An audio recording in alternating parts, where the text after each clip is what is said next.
Welcome to the Podium Proof F1 podcast. I'm Frank Alessi. I'm David Alessi. All right, Las Vegas GP in the books. And shockingly, maybe not so shockingly, I think it's the race of the year. I think that's shockingly. Well, I say shockingly, and then maybe not so shockingly, because in the last few weeks, as I started to look at the circuit more and more, even though I don't think it's a great track, what I did start to realize that I think it was going to allow for cars to stay pretty close together and not get these huge gaps like we're used to seeing. And that turned out to be the case, man. Yeah, no doubt. It provided some fantastic racing. I think against everybody's thoughts, against all odds. Look, the weekend had its difficulties, its trials and tribulations. It's the inaugural Grand Prix, right? I think the only thing that would allow it to go off without any hitch would be nothing short of a miracle. So, there was some issues with practices and some things flying off of the road. Valve covers. Yeah.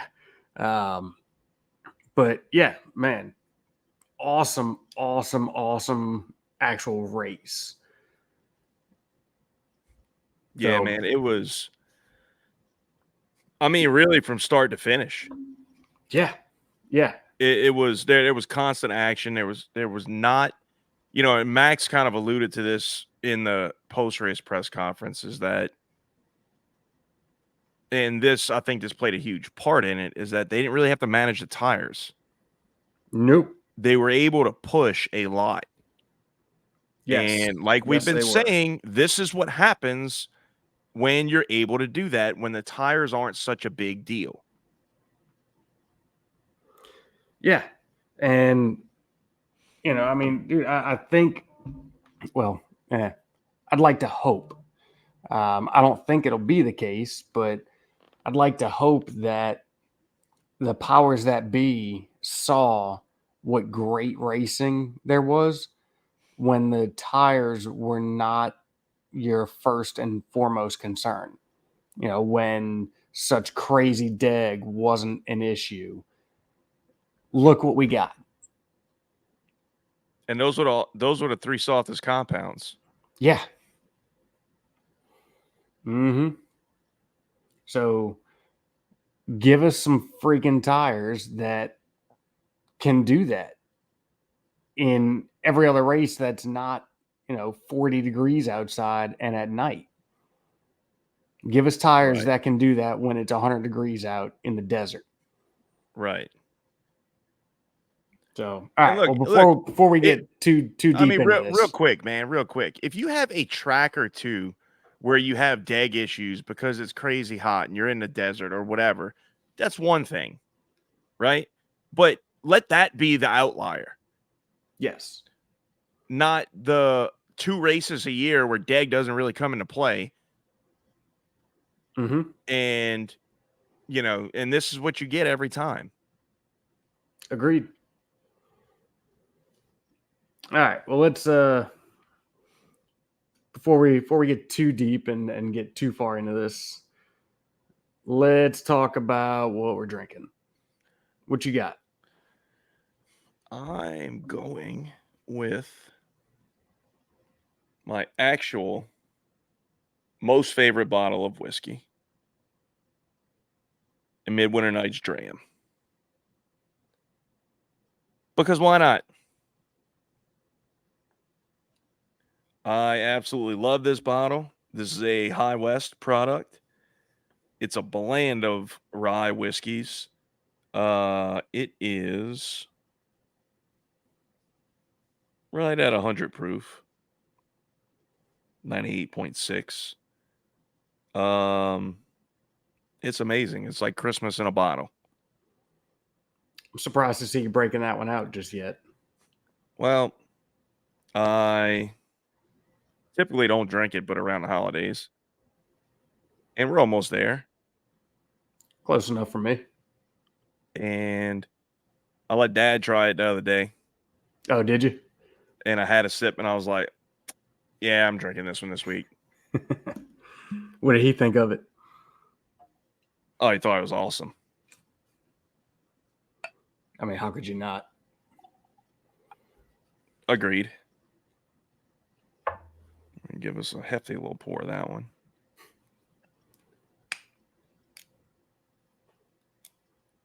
So, what you got? So, I, in keeping with the spirit of Vegas and everything being crazy expensive, I'm drinking cheap ass bourbon, but not bad bourbon. Big difference. Cheap, Right. but still very, very good. So, we are going to start off with some early times bottled in bond. That's a banger. It absolutely is. I think this was a $15 bottle, Mm-hmm. and it's 100 proof, bottled in bond.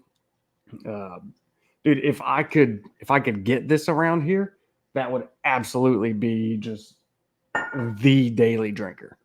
Is that the one we got in Tennessee? It is. Yeah. Yes.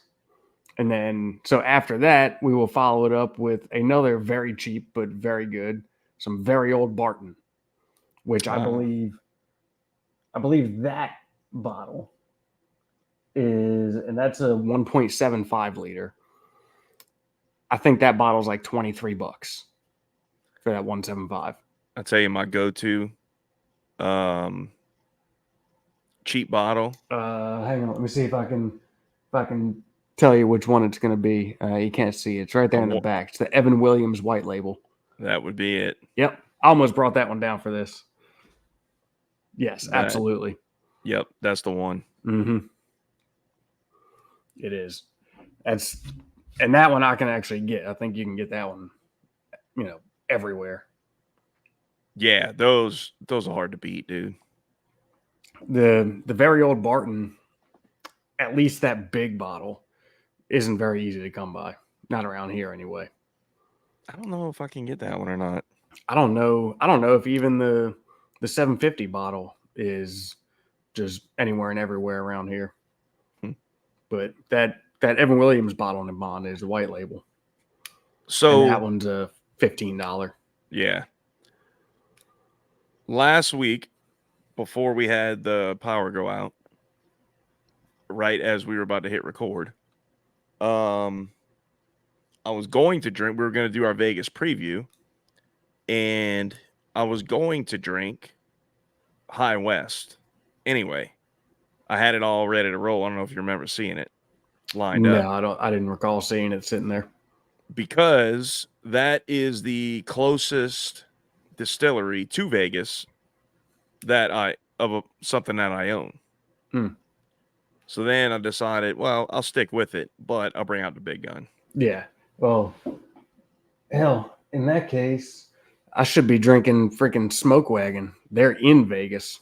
Oh shit! I forgot about that.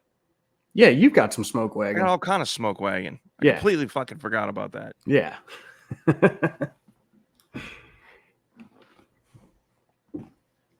The second closest that I own. I don't know why. I need to get some more Smoke Wagon because every single one of them I've had is a freaking hitter. I think we have it here now. Do what? I think we have it here now.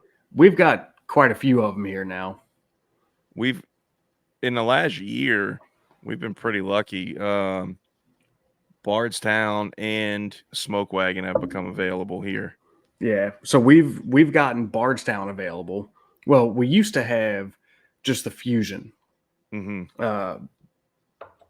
Discovery was a right.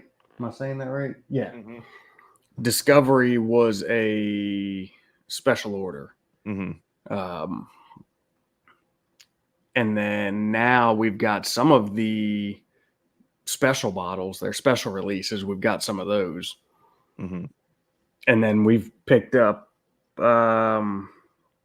Penelope. we've got now as a mainstay. So it seems like a lot of the distilleries are finally getting out and becoming a little more of just a mainstay in a lot of Yeah. places. Yeah, I don't know what the criteria is for how they decide where they're going to start, but I wish more of them would put Louisiana higher on their list. Yeah. Yeah, I would say the same for Virginia, but the way the whole ABC works, I mean, it's kind of crazy. Mm-hmm. But all right, man. Well, dude, let's get into this race. Let's get it. Man, Max wins again. Number 18, number 20 for Red Bull. All records. But not without some effort this time. Well, it wasn't even effort. Let's call it luck. Yeah, yeah, a little bit of luck as well. Not a little bit. Because I mean, dude, the timing that took place that safety car came out could not have been more perfect to wreck Charles. Yeah. Um, I mean, absolutely just perfect timing for Checo, Mm-hmm. especially. Um, I mean, it brought him back to the front of the race where he wasn't going to be there. You know, that first safety car actually, with what happened to him, all that whole crew of guys that had the issues and the wrecks and all that early in the race. The first safety car for Lando put them in a spot where they were going to be able to fight back because they had the hard tires on already, and that safety car brought them back to the pack Yep. after all 5 or 6 of them having to make pit stops Mm-hmm.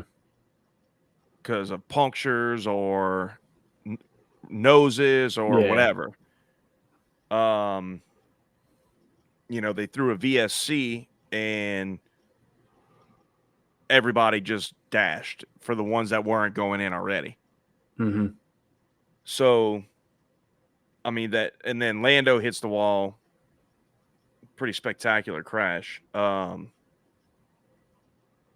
it just almost reset the deck. Yep. Obviously they were out of order, but they would no longer had a pit stop deficit to claw back. Mm-hmm. So that made it interesting right off the bat, strategy wise. The only thing is that like they were gonna all have to pit again, like that forced them into a 2-stop, more than likely. And had the second safety car not happened, it'd have really been interesting in terms of like the midfield, how that would have shook out.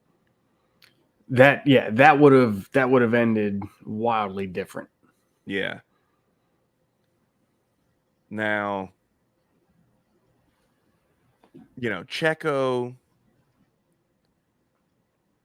had a really strong drive after that first once he got onto the hard tires, and then he essentially just stayed out long enough to where everybody kept pitting in front of him, and all of a sudden he's the leader.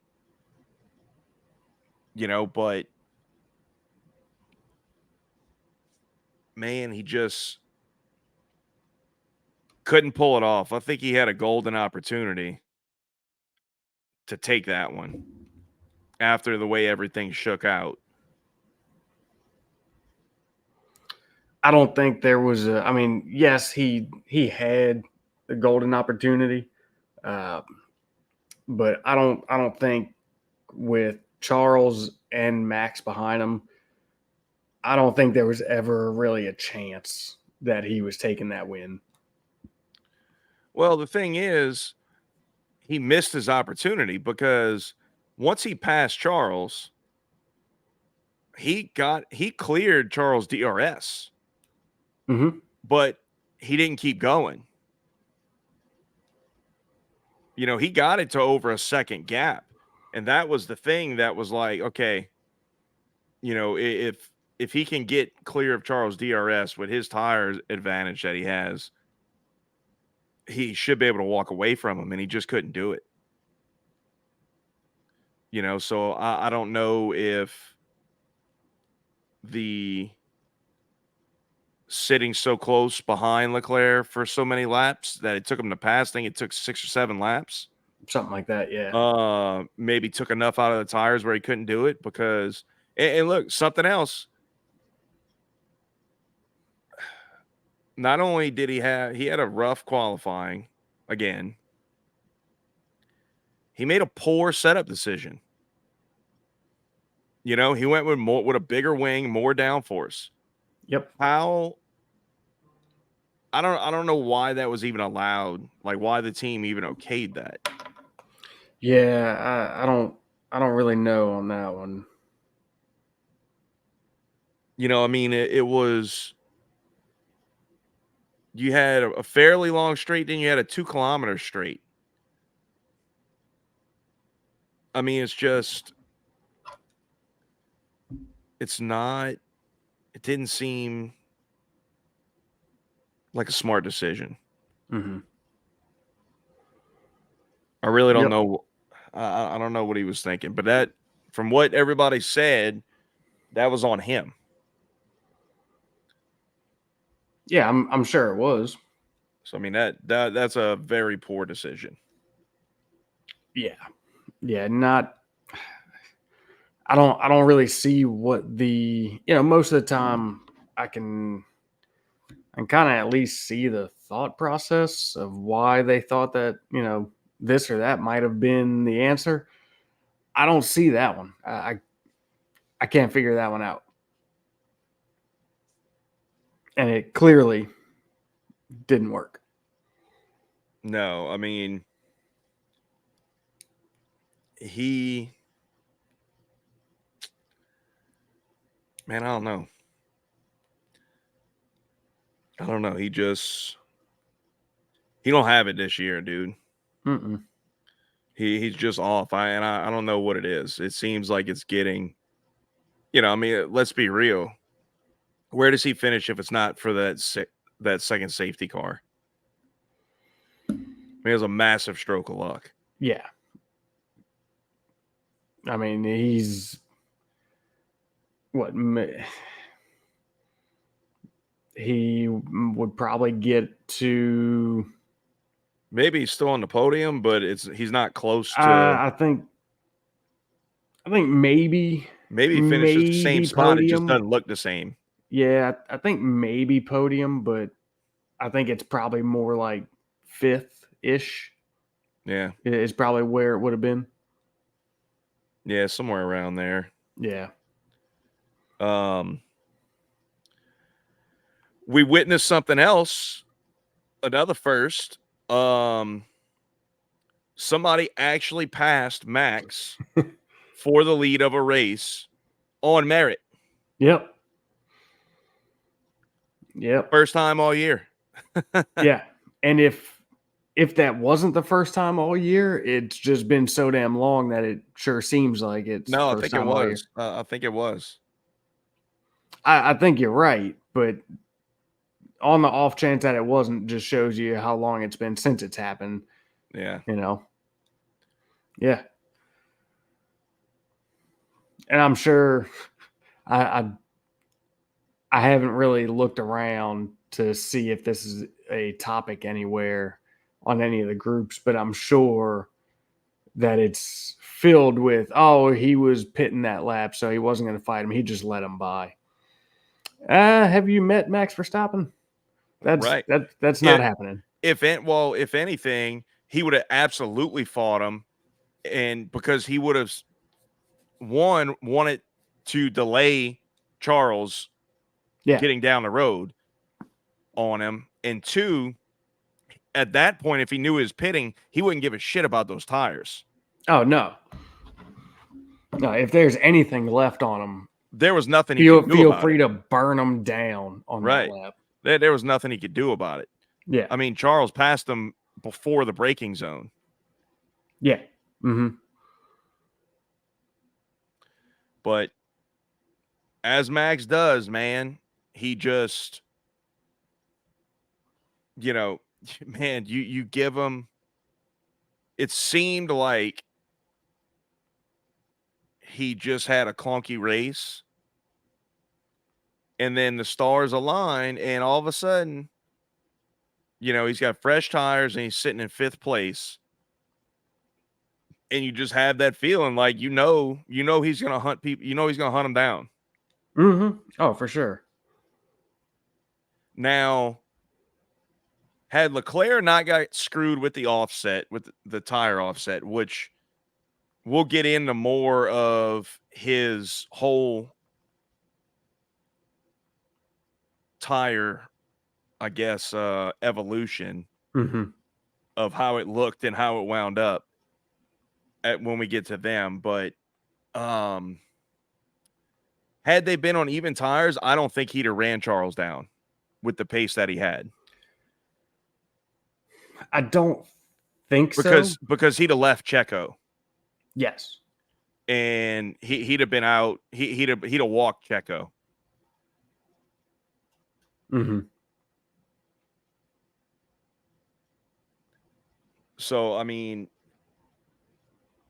but nonetheless, the cards fell how they may, and Max is always there to clean up on it. Always.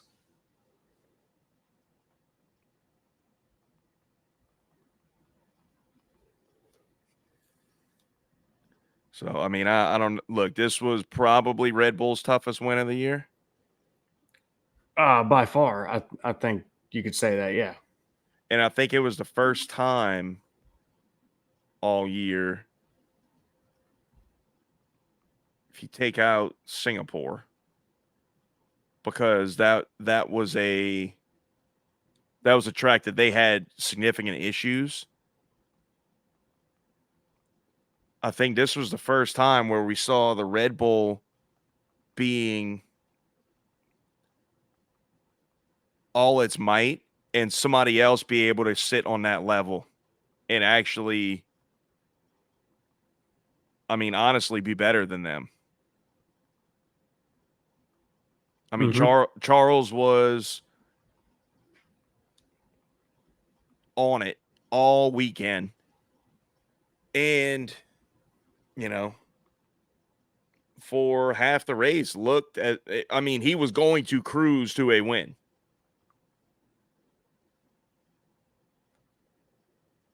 There was no doubt about it. Yeah. And I mean, dude, the Ferraris were, and Charles even said it in their little cool down limo, that their pace on the mediums was outstanding. Mm-hmm. I mean, had the race just unfolded without any safety cars, any kind of just unforeseen instances of luck like we saw, it's a very, very different outcome. But, that's obviously that's racing. That's, shit happens. You have to adjust for it, whatever. Situations change. That's just part of it. But just talking about, pure pace, they absolutely had incredible pace on the medium tires. And we saw, again, we saw what they can do when tire deg is not problematic. Yeah. Boy, that's something else too to think about. Like, if these tires didn't control so much of what they control nowadays, maybe that Ferrari is a Red Bull challenging worthy car. Because we've seen glimpses of it throughout the season where it is capable of doing the lap times and pushing the Red Bull until the tire life comes into effect. But in Hmm. terms of speed and pace, it's really been the only car outside of um the McLaren at a couple points that has pushed Max at all. Yeah. And it was done by both drivers Hmm. at different times. Yeah, and I mean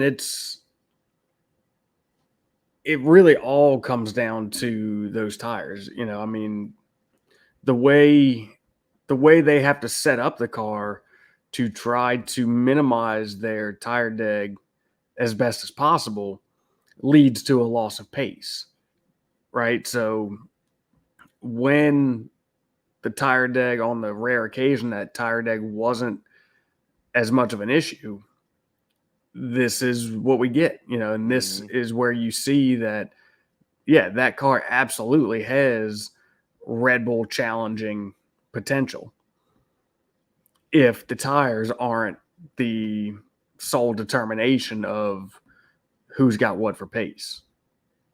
Mhm. Yeah, so I mean, look, I guess we'll switch into Ferrari fully here.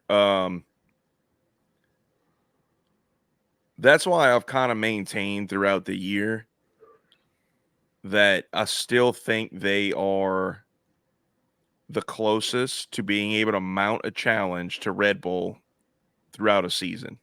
Mm-hmm. Um, once McLaren started making their progress, they still have pretty serious limitations as we've seen as we started to get through more tracks. Um, but they're very close. They're right there as well. Um, but man, what it could have been for Ferrari as well if they don't have that bullshit penalty for Carlos. Yeah, man, that's a tough one, right? Like I don't agree with the penalty.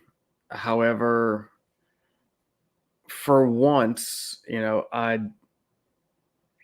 do agree that that penalty is how the rules state it.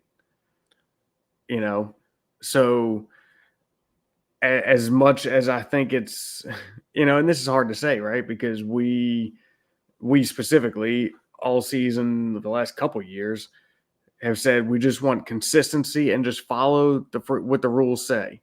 The ones that are clear cut, follow them, right? Not create a gray area when there wasn't, and eliminate all the freaking gray area. And I mean, according to it, it is a penalty, and it is what it is, and it sucks. But I'm at least happy to see that you know the decision was made. The rules say this. Here's what it is. That's fine. I mean, this isn't on the stewards, No, no, no, no. It's not. It's not. but the fact of the matter It's on is the track prep. it was a track defect that caused it. So there has to be, there has to be allowances in there for things like this when you're running, because this was all like it's a different era. it's cost cap, it's it's everything is monitored. You have allotments, you have all this stuff. So not only did you incur a penalty, but they had to rebuild half the fucking car. Mm-hmm. So you're talking about, do you even like getting to this part where you got one race left? You're stretching it thin on what you even have left for the season.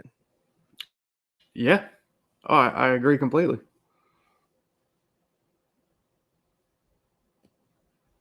So I just think, you know, I think there needs to be something where, okay, maybe we don't do anything about the cost cap or whatever. That's still on you. But the grid penalty is just egregious. I mean, it's absurd. It was something that was caused by negligence of some sort by the FIA. Mm-hmm.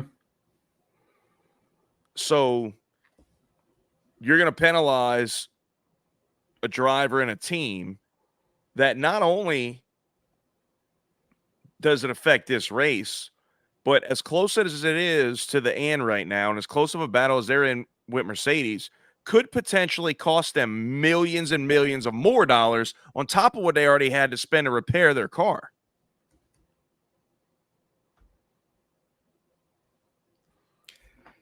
Yeah, but they you can't think of it like that from the steward's point of view. It's just like you can't I'm when not talking you're about the stewards, David. I'm not talking about the stewards. no, I know, The but stewards you're did what they're supposed to do, did right, what they but had to do. But you're I'm putting talking it about into a perspective of needing to consider end of the season cost cap and all that. no. You don't consider that in your decision. I'm just saying the ramifications of what happened.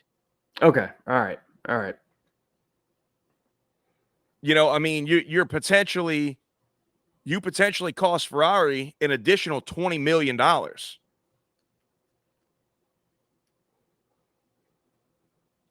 That's all right. If they go over the cost cap, there's no real big penalty for that anyway. I mean, I'm not even going to go there. Just say that it was for catering purposes. You'll be all right. I'm not even going to go there. Because I'll be honest, I don't think that has hardly anything to do with what we're seeing now. No. Mm-mm. And it was made, that whole thing, I think, was blown way out of proportion because for 2 months, all you heard was Red Bull was $8 million over the $7 to $10 million over the cost cap, and it wound up being 400,000. Yeah. So in the world of Formula One, that's nothing. Mm-hmm. Yep. So, all right, let's keep this moving. Alpine So had a no. We're not even close to done with Ferrari. okay. All right. I mean, We jumped right into that. Like we need to go through Charles' race. Kind of. I mean, we got to get into what he was able to do and the offset. The reason why we're saying Red Bull got lucky. all right. Go ahead. So Charles, obviously, Max passed Charles in turn one. That was Max received the penalty for that. Went straight through, made the pass, forced. They both went off the track, forced Leclerc wide, and that's another rule. They leave it in the hands of the driver and the team to police that, to give the position back. Nobody's giving that position back without being told to. Yeah, it's not going to happen. 5-second penalties are a joke. Yep. That right there kind of changed the complexion of the race. But nonetheless, Charles bides his time, was fantastic on his tires, and at lap 15 or 16, well, I guess Max had got it out to about 2.5 seconds, the gap. And then about lap 12, you started seeing Charles just start knocking it down about 3-4 tenths a lap. Yep. And I think lap 16, coming around that back down the boulevard, he freaking rocketed past him. And the first time Max has been overtaken for the lead of a race all year. And Charles kept Max subsequently pitted because his tires were going off, but Charles kept on rolling and had serious pace on those medium tires for about another 6 laps. 5 laps. 5 laps? Charles pitted on 21. 20. Okay, I couldn't remember if it was 21 or 22. Okay, so on 21, and so the way it worked out, everybody kept pitting behind him. About the last 3 laps of his stint, Checo wound up being about 14 and a half seconds behind Charles, and that gap stayed steady the whole time.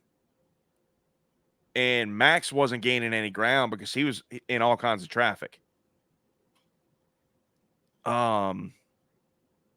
Max, when he pitted, dropped all the way down about 10th.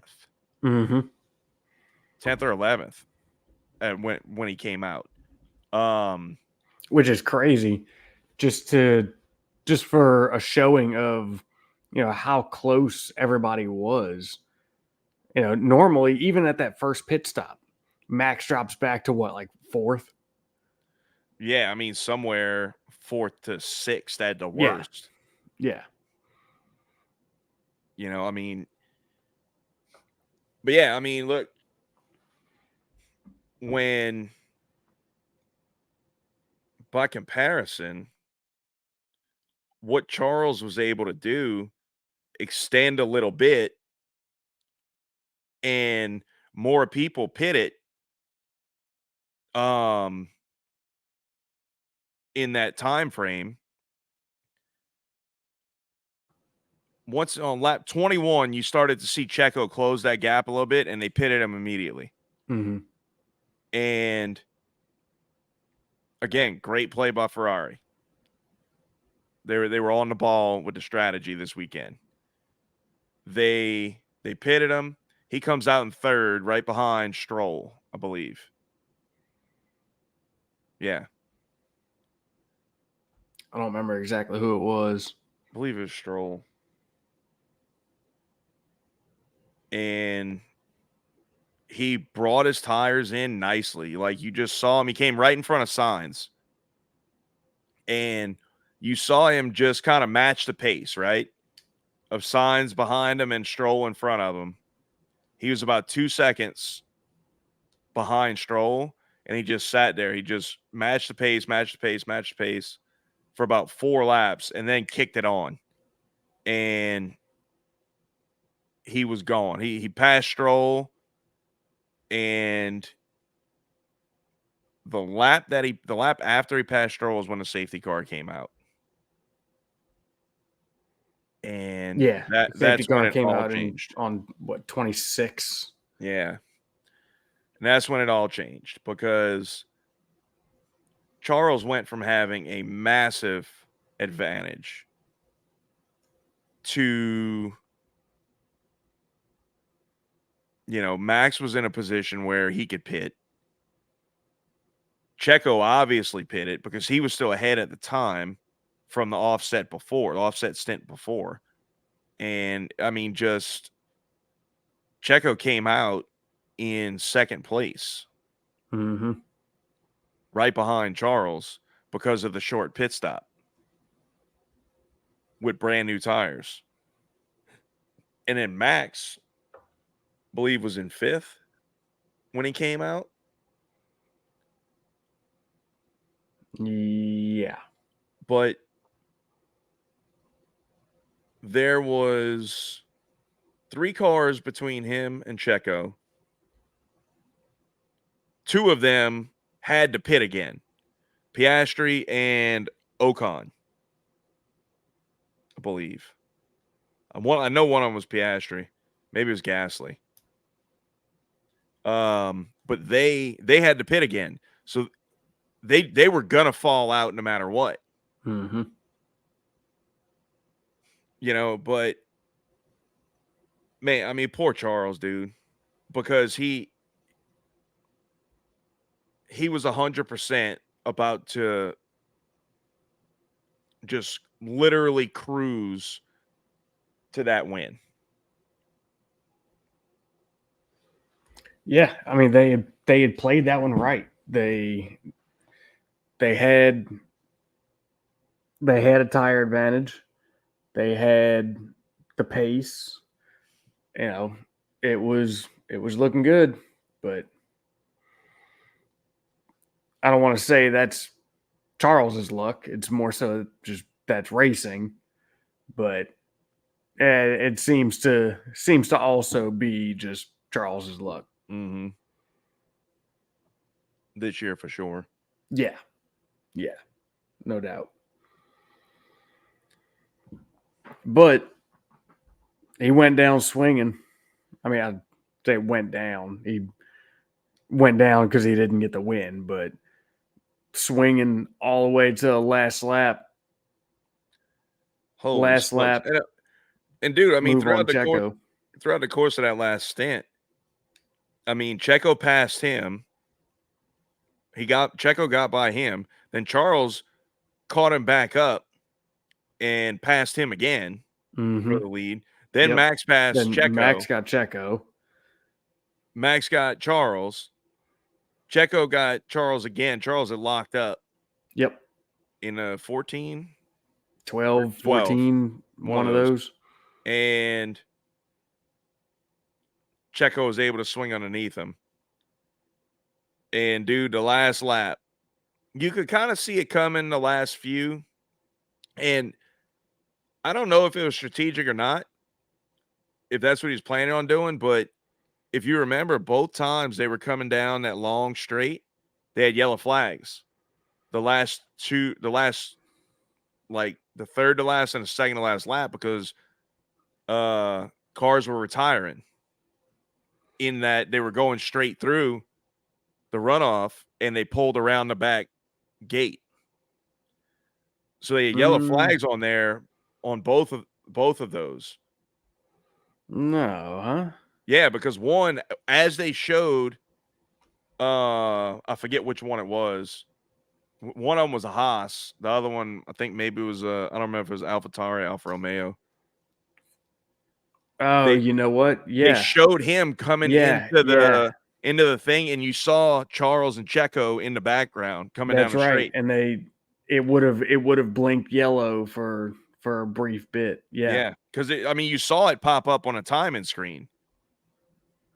Yeah. Mm-hmm. That's right. I know for a fact one of them, that straight was under yellow when they were on it. Okay.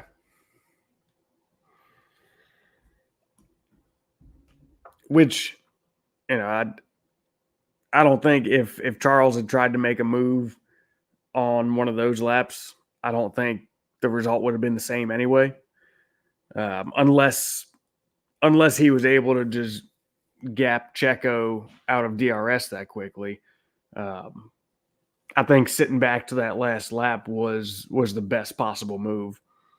Don't go down that long straight again, and give Checo and that Red Bull the chance to open DRS.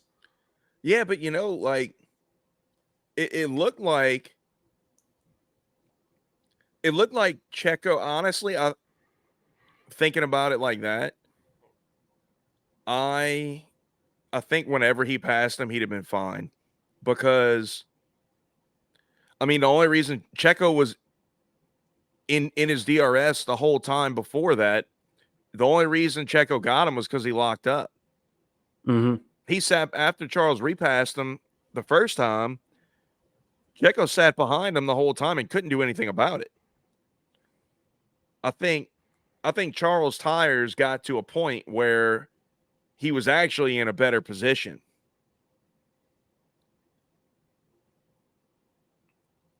Could have been. I mean, dude, look, we saw it. The Red Bull tires didn't last. Have I you mean, ever because at that, have you seen Max have tires fall off a cliff like they did at lap 16 or really lap 15 at all this season in comparison when you got somebody else still running with them? no, you generally don't see that. Especially I mean, because he's always the one in front, so he's in the clean air, right. not destroying his tires. He's setting the pace. Mm-hmm. I mean, you could say like other teams have been better on tires, like Mercedes and Aston at certain points, but they still didn't have the speed that Red Bull had. Yeah.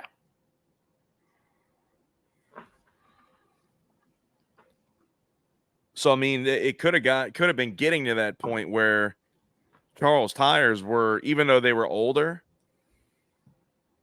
they were still in better shape than Checo's. They were doing better.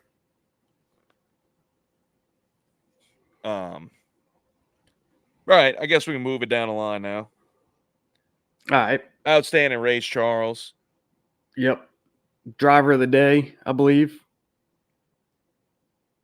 I think he got I mean, driver. why is that even Yeah. a thing? Like it. I don't know, but whatever. He got it. Yeah, right.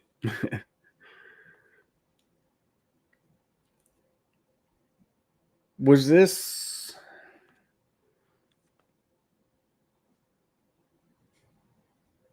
was what Ocon's second best finish of the year? I'm sure. P4. He had a podium earlier in the year, didn't he? No. I thought there was one of those like fluke. Gasly had one. Yeah.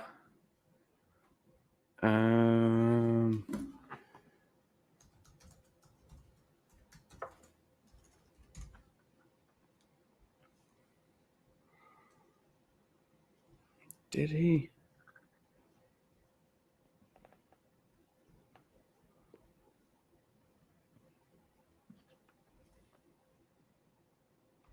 Yeah, he had one. Oh, what was that?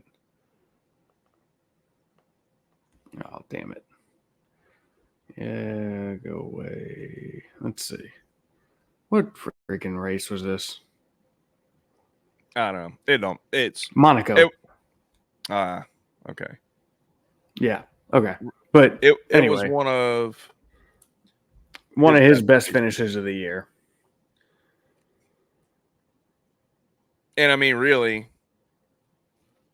if you wind up in that position at Monaco, it's not that hard to hold on to it. No. No, it's not. But nonetheless, I mean, a good result.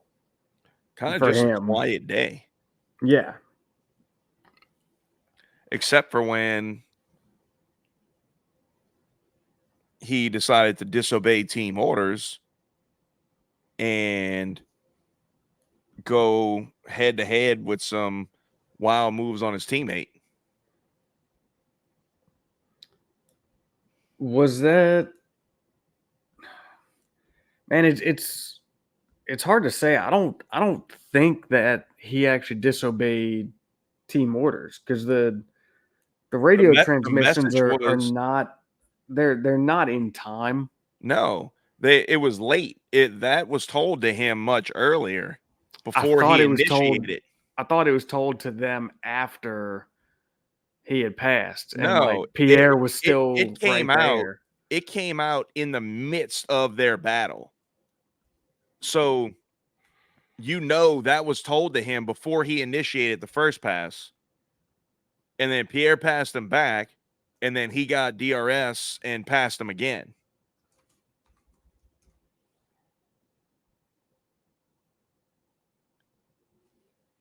Okay. Yeah. So it actually came out right when Gasly got him back. That's when the radio transmission came out. So, I mean, that would have happened when he was walking up to the back of him. But I mean, it was pretty direct. It was hold position. We need to manage the tires. So, like for me, if you're in a situation where we've seen this a couple times with some other teammates. You've got one driver who's on a managed plan. They're hitting certain lap times of what they're instructed to do. You got the other one that says, the one behind always thinks they can go faster because they can, which so can the other one. But Mm-hmm. they just take it upon themselves to disobey, and nothing's going to happen to Esteban because for some reason he's the golden boy at Alpine. Yeah. Why? I don't know. I really don't. But I don't know. I don't like that, man. Yeah. Well, I just looked up, and he says he got told basically while he was making the move. And he said all he heard, the only thing I heard was position, because I was basically making the move while I got told. And that He can goes be on to the say, radio cut out. obviously, if the team had asked for me to give the position back, I would have done so. He's But full of yeah, I shit mean, because Pierre then subsequently passed him back, and then he went at him again. So like he's clearly yeah, lying. yeah. So that makes it even worse in my opinion. Now you're lying about it. Like at least when Seb did it, Seb was just like, "Hey, yeah, I mean, I did it." Yeah, right. Now I dislike him Yeah. even more. I You didn't don't even think even you more don't was even have the possible. balls to own it. Like if you're gonna do it, own it. Mm-hmm. I didn't. All I heard was position. You full of shit. You heard exactly what they said, and you disregarded it, and you went ahead and did what you wanted to do.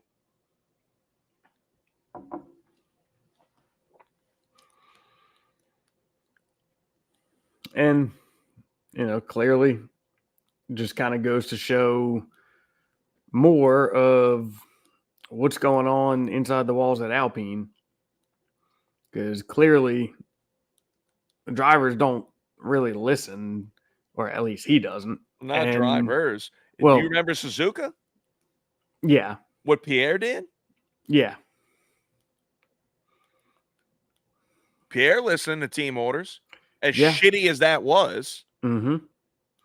So yeah, I mean, well, gave a position back when he Pierre was then went seconds up the road. Pierre then went back at him though, but nonetheless, I mean, No, he didn't. He he pulled over with 100 yards to go. nonetheless, I mean, he yeah, essentially just whether he heard it or not, Oh, you talking about this week? yeah, this week disobeyed what they wanted done, and nothing's gonna come of it. Nobody's gonna get chastised for it, and Well, here's the thing. Like, there's no order happening there. Here's the thing about it. Like, if you're in manage mode, right? You're running a program essentially. you're hitting certain lap times. And your teammates behind you, you're I guess like you would be in a situation where you're not expecting to be caught off guard by an overtake because the team should be controlling, if not necessarily controlling. If it's not, if Esteban is so much faster than Pierre, the team's going to communicate to him, listen, don't hold Ocon up. He's coming through. Or they're going to communicate to him like, hey, y'all are free to race. But when you're in a managed cycle, you're not thinking that if you're not being told anything. If they're continuing to tell you, hit your deltas, why would it be any different? I mean, it just all comes down to communication, right? Mm-hmm. One way or the other. They weren't told anything till, as far as we know, mid pass happening. Which, I mean, look, if that's the case, whether he actually heard it or not, the fact that the message came across while he was basically executing the pass, like, what do you expect him to do if you didn't tell him to not pass Pierre? Then why would he just sit back and wait? Like they need to do a better job then of communicating these things earlier.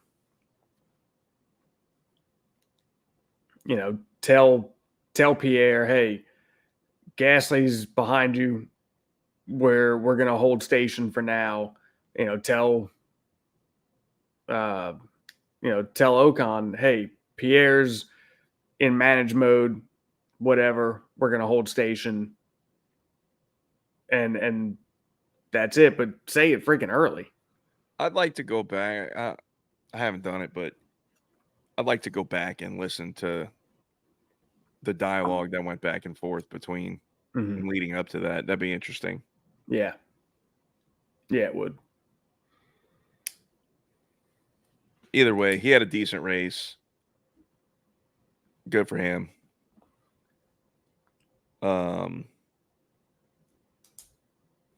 Pierre kind of got caught between a rock and a hard place with the strategies with the tires. And I mean, wound up not having the tires to make it, but make it to the end. He wound up tumbling. Let's move into Aston Martin. All right. You're drinking cheap bourbon when it's all screw tops. Right. That's not necessarily true, man. Some of the freaking Wellers got screw tops now.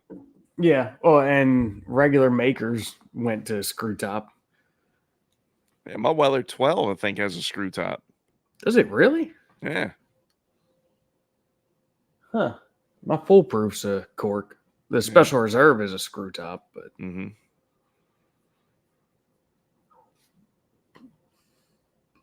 my 107, I think, is a screw top as well.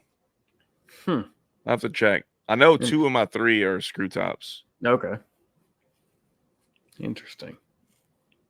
Shouldn't be allowed. I know. I hate it.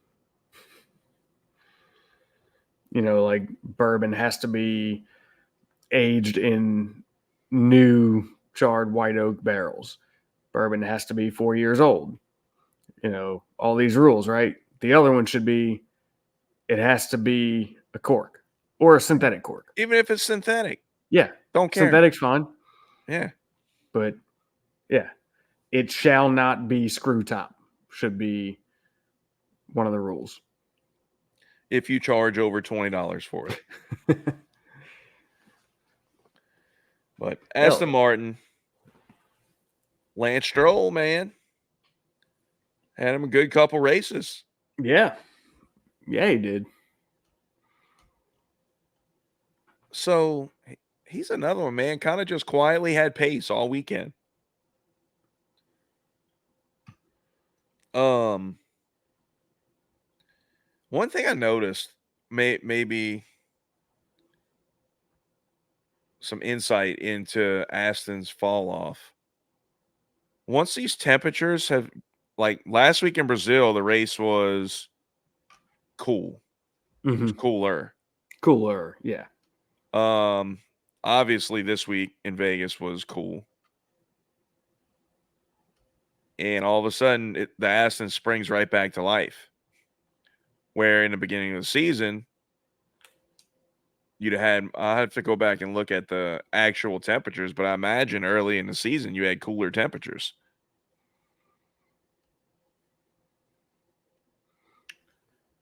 And then Yeah. you get into the summer and all of a sudden they just fell off a cliff. Might be I mean, something there. it's possible. I mean, I think that's twofold. I think it's a lot of what we talked about with development and or lack thereof.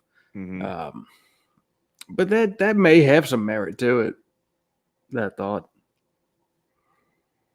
Just an observation. yeah, it tracks. But I mean they had legitimate pace this week. Hmm. And I mean Fernando was one that had a really uncharacteristic move in the turn one. Yeah, Not unlike what seemed like half the field when they got on the brakes and and went to turn, and car was like, turned the nah. wheel and just continued to go straight. Hmm. Um, or in his case, he spun like it just went around on Yeah, him. he pushed right through the turn, and then I guarantee you he was he was still on the brakes kind of heavily trying to get some bite in those front tires Mm-hmm. and had nothing over the rear while you're essentially trail braking it. Right. And yeah, it just looped right around on him. But like you said, very uncharacteristic of Alonso. Yeah, I mean you saw a lot of the big team guys that midfield on that start just I mean Carlos, Mm-hmm. he hit the brakes and turned the wheel and it didn't move. Yep. And Carlos, if you looked at his on board, he was like super modest going into that turn. Yeah. I mean, like very, very cautious. Mm-hmm. And it's not like he just went in too hot It on a just track that had no grip. Like it just yeah, it was just that inside had nothing. mm-hmm. And it's funny too with Alonso. You know, there was a few things that were unusual about Alonso's turn one. One of which being Alonso will typically just ride the outside while everybody's fighting and jockeying for that apex. He'll ride the outside and just loop around everybody, right? Mm-hmm. Well, he did the opposite. I think he knew. I think he knew that that turn was going to be problematic at the start, given the track conditions. So he said, "Well, everybody's going to be pushing out wide, so I'm going to go up the inside and just cruise right on the inside of everybody while they're out pushing wide off the track." And I think it just bit him. I think it was a very good strategic move, but Just wasn't able to be it, executed. yeah, yeah, it just didn't work out.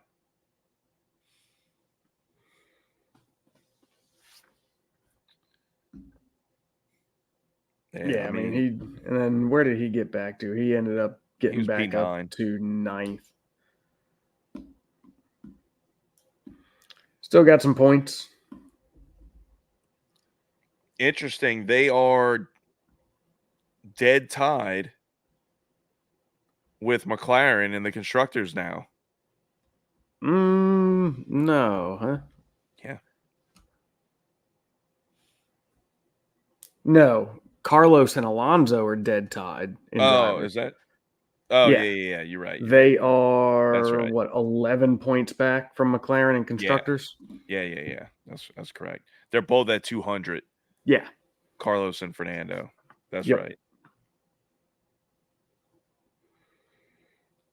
Yeah, there's quite a few close battles still to be had in this last race between constructors and drivers.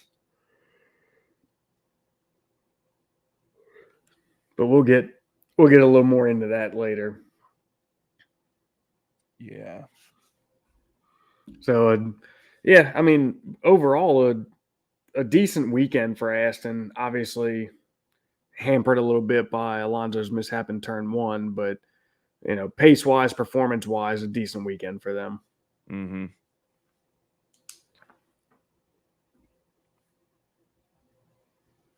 Yeah, all right. So Mercedes. I'm gonna let you take the lead on that one because I need a refill. But we're What not you gonna do. refilling to? We're gonna come back down to earth a little bit. Which, by the way, I switched to very old Barton, which is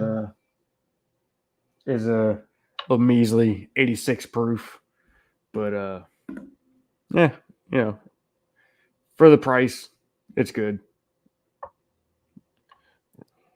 We're going with the Rendezvous Rye, High Oh, West Rendezvous okay, Rye, which is a banger. that one is good. Yeah, I'll be honest. I like every High West product that I've ever had, with the exception of the High Country. I never had that one, but didn't you say that one was like almost like a peated bourbon? No, it tastes like leather, but not in a good way. Mm. Like tastes like you would be chewing on a belt. Yeah, Now I'll take your word for that one. the campfire is delicious, and that's Oh, what it that's is, what I was thinking of was a campfire. peated Yeah, because bourbon, but it's I don't delicious. like I don't like anything peated. Yeah.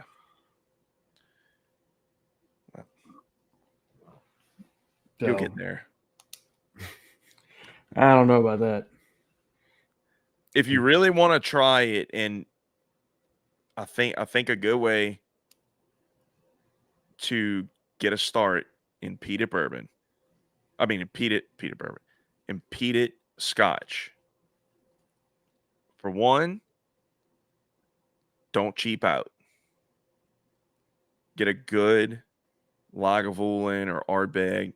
Ardbeg's still pretty intense, but a Lagavulin or something along those lines. That Lagavulin I had was pretty intense. Nah, you haven't had some of the other ones. It's Lagavulin. The Lagavulin 16 is a Cadillac, dude. It's peated bourbon. I keep saying bourbon. It's peated scotch done perfectly, in my opinion. Well, But you can have it. but the trick,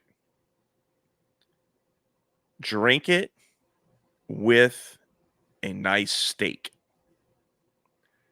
and then see what your opinion is. I don't know, Telling man. you, I telling don't. you, To it me, goes that together like lamb and tuna fish. Okay. man, to me the peated flavor just tastes like we had a fire going, and I went and grabbed one of the pieces of wood that's been nice and charred right out of the fire and just started munching on it. Like that's what I feel like that flavor is, and I don't see a way that I grow to like that peated flavor. I'm telling you. Just try. Try it like that. Yeah, but that means I have to go buy a bottle. I'll get you a sample next time. All right. All right. So, all right. Back to F1. Mercedes came home what was that, 7 and 8? Mm-hmm. Uh, Was actually technically it was 4 and 4 and 7, 4 and 7. Yeah. but Mr. Russell got another penalty. And penalty for Mr. Russell. Thank you. That was Yeah. hilarious. I love that. Yeah, he found himself having a little argy bargy with Max there. Bro, like what are you doing? Yeah. You know, like you're racing against Max and a Red Bull. Like you got man, like you have to know he's fixing to send one. Like you just have to be mindful of that situation. Mm-hmm. You know, like and that's been I think that's been our biggest gripe about Russell is he just it's like it's not the same as like Ocon and Albon with their lack of spatial awareness. It's almost like Russell kind of zones out. It's like a lack of all awareness. It's just It's like a lack it's of a not a realization spatial of the thing where he situation. misjudges, 3/4 of a car worth of space versus a whole car worth of space. He just misjudges there's a That car there was a there. car there, right? Yeah. It's really strange though. You know that seems to happen quite a lot. Yeah. And then or it's the complete opposite where he's like, "Oh, I can definitely fit my car there."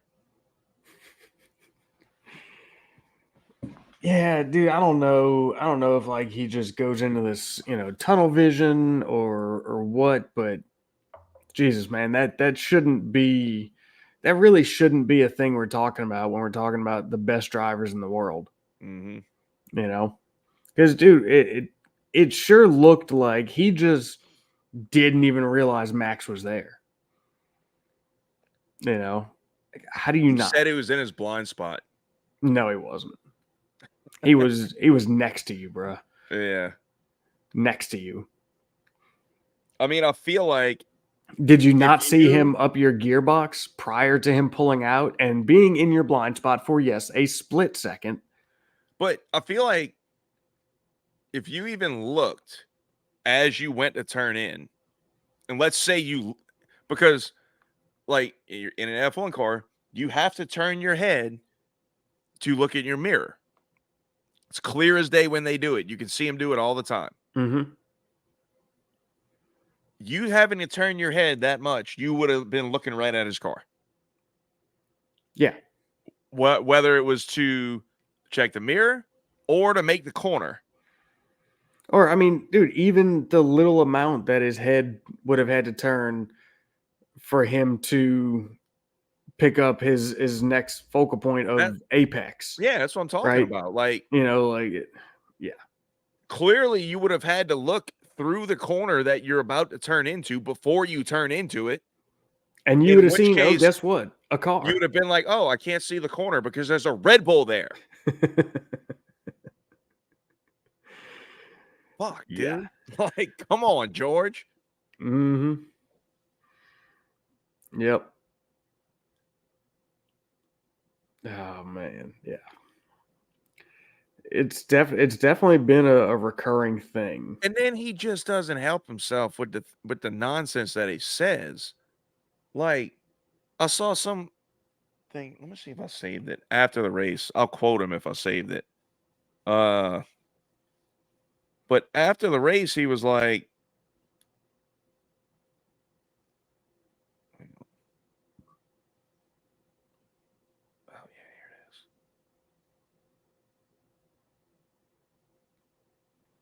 It was a comfortable podium just thrown away once again.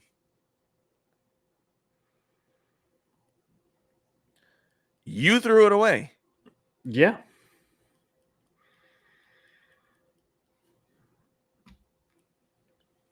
I don't know that it was a comfortable podium. Well, yeah, I mean, at that point, probably was.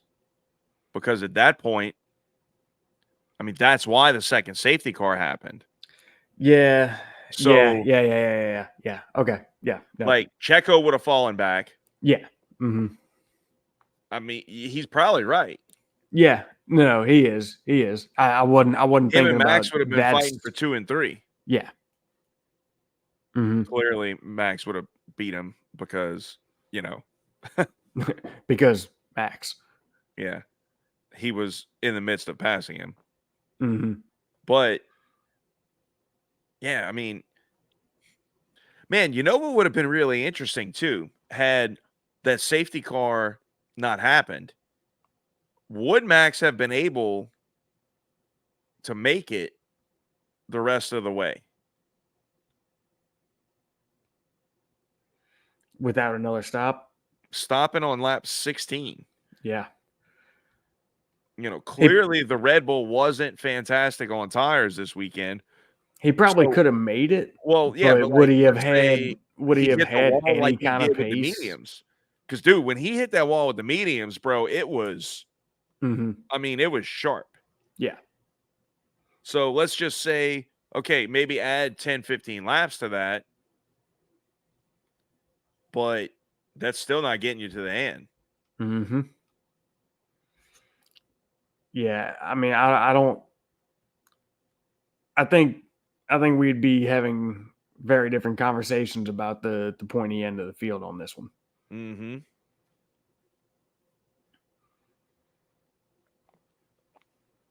Yeah. So yeah, not a great showing for Russell. Well, it was, Well, with the exception that's of what I'm saying though. I mean that one mistake. yeah, and that turned it into not a great showing. And then it, ironically, you know, that 5-second penalty that he was given. I don't know. Should that have been a penalty? Like, is that not the kind of stuff that, which I don't know. Maybe so. I mean, there's got to be some kind of penalty for being at fault for causing a collision. Does it every time? File that one under gross negligence. Sure, but like, I don't know. Nothing happened to either one of them. They both continued down the road. I mean, I think that has to come into play. Like, I know it's quote unquote not supposed to, but I think it should. Like, if you're fighting with somebody and you take them out of the race, a 5-second penalty isn't justice. That's nothing. But on the flip side, like in this situation, you have a bump. Both the cars continue. The same penalty is levied as if he'd taken Max out the race. And it winds up costing, you know, a subsequent safety car comes out and it winds up costing you 4 positions when the other car didn't even, you know what I mean? I'm just saying, like, yeah, I mean, I agree that yes, that is two very, very different things to have happened, both with the same penalty. that's why I think it should matter. Because Yeah, but typically, that's tough. That's tough to define, though, right? You know, how do you define that and be, even though the FIA is, or the stewards are not, but how do you be consistent with that, right? Like, what if there's an in between? You know, what if, hey, okay, he you want to didn't. know how? You want to know how you be consistent? You have the same panel of stewards that actually work for F1 at every race. No, it's not just that. That's a huge part, but it's not just that. I mean, Sure, because the you know, precedent if would how do you put a rule in place? Okay, if you have contact and you're at fault and whoever you hit loses one place, you get this penalty. If they lose two places, you get this penalty. Three places, like you would have to do it all the way down the line, and that's just getting a bit pedantic. well, no, but I mean, you could at least have, like you could have levels, right, Well, yeah, but I mean, if of you have a causing a level collision, of nobody really lost out anything, you could have that, right? and you could have you ended their So we don't do race. anything. Well, but then, okay, what do you do if you have the level of nothing really happened to y'all or you ended their race? What if they lost half, what if they lost 10 spots because of it? Now what? That's a gray area in the rules. You either have to go full bore and do it for, they lost one position, two position, three, four, all the way to they ended their race was ended, or you have to just make it blanket. You were at fault for causing a collision. Here's a penalty. Doesn't matter what the outcome of said collision was. It has to be across the board, all or nothing. I disagree. I think you can look at every instance and assess a Yeah, worthy but that's penalty. that's that's where the problem comes in because now you are I mean, leaving it up to you the can steward's discretion. yeah, but exactly, but that's where the same panel of stewards would come into play because you're not getting a group of random people with different yeah, sure, it would take a season to figure out and to kind of understand the variances that this panel has, but you would then really kind of get to see the evolution of it and the not the evolution of it, but you would get to see the patterns of it. And like obviously anytime there's something new, it takes time to understand it and to see how it's going to play out. Yeah, but But so you're going to sacrifice a season worth of potentially championship ruining calls to figure it no, out? You can't it's do not that. going to be championship ruining calls. I'm not saying it's going to take a season of mistakes. I'm saying it's going to take a season for all of us to understand how these stewards are reading and assessing these situations. But I feel like it should be where, like because look, if a 5-second penalty is given for knocking out one of your rivals from the race because you bumped their tire and spun them out and put them in a gravel trap, hey, even if it cost me a position, maybe I do it. There's no good way to do varying levels there because all right, now let me throw another spin into it. If it's going to be varying levels, what if I bump somebody, I'm at fault, they lose two positions, but then halfway through the race, because of that bump, they they have a flat tire now, or 5 laps later, and now they have to make an unplanned pit and cause them all kind. How do you can't account for all that. It's got to be, and the problem is leaving it up to the steward's discretion. Doesn't matter if it's the same ones every time. It needs to be this is the rule, black and white. This is the rule, not up to discretion. I disagree. There has to be discretion. Obviously, you can't control every aspect of it, Well, then, but well, you that's it but though. You can't. You're right. So you can't try to, right? So if you can't control every aspect of it, then it has to be just a blanket no, of you're at fault. This is the penalty. I just disagree. I You disagree you because assess you assess the there's so incident, not many. the outcome. You Yeah, penalize. but the thing is that would wind up being the anomaly. But when you have these situations where like Max and George hit each other and nothing, like they both are fine and continue versus like other something else where immediately the guy is out of the race. It's just there's those are two things that don't warrant the same exact punishment. I don't disagree there.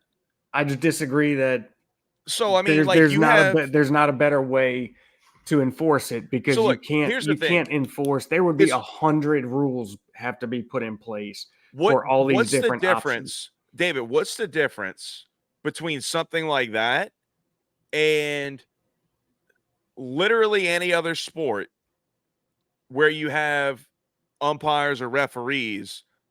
Every call is subjective, every one of them. What's the difference in this? Every single call has some level of subjectivity in it. It does, Whether it's a and strike zone, a pass interference, a roughing the passer, was he safe or was he out? Was that really, if did he really hack his arm, or did he take an aggressive angle and not even touch him, but you think he touched him? well, that and So I you see don't what I'm I you don't see I what I don't mean? follow I don't follow as many other sports as you do, as Yeah, but you closely played as them you do. all, so But you understand yeah, what I'm yeah, talking yeah. But about. no, no, no. Well, I know. Let me finish though. There's a reason I stated that. To my knowledge, most all of that subjectivity is going away with the use of No, cameras and replay booths and no, it's all those not. things being reviewed It's and not. shit like that. Balls and strikes are not. I've watched No. games where there's Can't challenge strike balls and zone strikes. cameras Yeah. We can that, see that it's not a strike and you called it a strike, but you can't challenge it. well, no, you can't challenge it, but it's It's making its way to where that's being used to call it. no, it's not. It's no, they're I not. said it's It's making its it's way. not. That's for our viewing knowledge. And It's that's to grade the umpires. It is it's not making its way. being I know it's not being used. It will be, okay. but that's what I'm saying though. The subjectivity, But like, yes, okay, it so the is balls and there. strikes, whatever. The foul calls, it's not. Yeah, but that's very different. You're Penalties talking, in is it a ball or a football, strike? Yes, that's subjective. But now you're talking about putting 100+ different rules into place for every single possible scenario.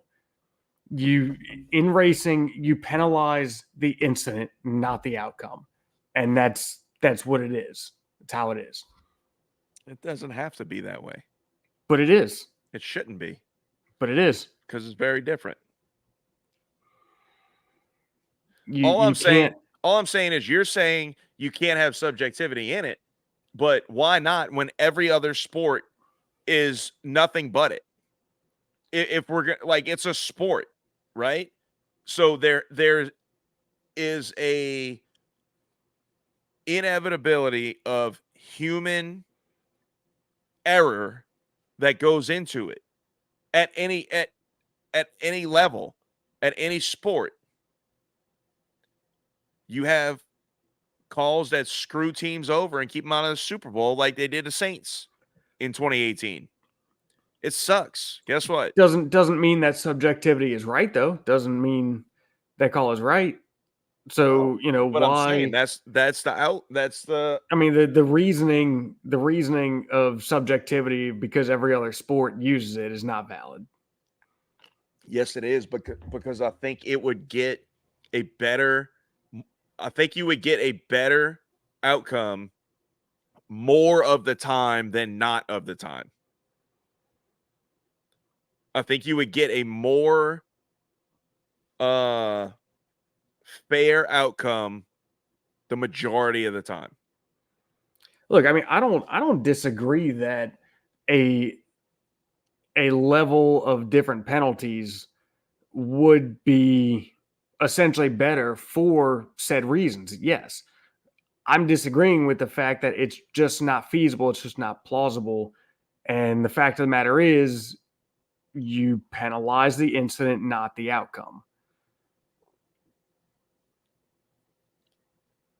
Uh, Because you can't have that many different rules for every, and there will always be You could have 1,000 rules written for all these different outcomes, and there will always be one that happens that is not one of the contingencies written. So what? That's the outlier. But then what do you do? That, bro, you You just pick a random one, because now that's a whole new problem. no, you have a panel of stewards that sit there and discuss it and assess they come to a consensus on a penalty. That's what they already do, and it's bullshit. Yeah, but what I'm saying is, like, bro, you going in circles here. Like, the penalty is the same for damn near anything that happens on the racetrack. You get penalized bigger for something out of your control than you do for crashing out a car. I'm not saying it's right. I'm just saying the way the rules are and what you're imposing is not feasible. You put a tire over the pit lane line is the same penalty for knocking somebody out of the race. We were talking about one type of incident, one penalty. We're talking about a contact, a causing a collision. I know, but That's a completely different thing. Yes, that's bullshit. what I'm saying is they use the same penalty for every fucking thing nowadays. Yeah, 5-second penalty, that's 5-second not penalty, that's not 5-second the penalty. that's not the topic. That's not They the need to topic go of back. conversation. What they need to do is just stop, do away with these things. Racing incident, racing, it happens. Unless something's egregious, you don't get a penalty. And when you do, it's a stop-go penalty. You got to go into pits. It's either a drive-through or a stop-go. All this time penalty bullshit is nonsense anyway. I agree, but comparing if you're going to have it, look, your final thought is you can't do it. My final thought is it needs to happen. You got to have discretion on the outcome, the immediate outcome. You can't control if it happens 10 laps down the road, because you can't even point to it and say that technically that's what did it. Whatever. Something else could have happened, whatever, blah, blah, blah. The immediate outcome can definitely be addressed. But what if that collision 10 laps later causes the car to start overheating and now they DNF'd? You see what I'm saying though? Like, that's you can't. Sure you can. There's no way you can do that. What are you gonna? I said, I didn't say it would be perfect, but it would be better than it is now, and I think you would get a fair outcome the majority of the time. Is all I'm saying. It's just not feasible. At this point, it'd be better than what they do now. Not gonna happen. Where half the time a 5-second penalty is a route, like, it's just stupid. And I don't disagree there, but yeah. Well, we'll agree to disagree on that one and move this thing forward. Where are we at? Move it on down to. We didn't even really talk about Lewis. No, we really didn't. All we did was talk about George. Yeah. What was there really to talk about with him? He had a whole lot of overtakes. I also saw a stat that said he didn't get overtaken at all, but he 100% did. I don't recall seeing that one. What? That stat that he didn't get overtaken at all.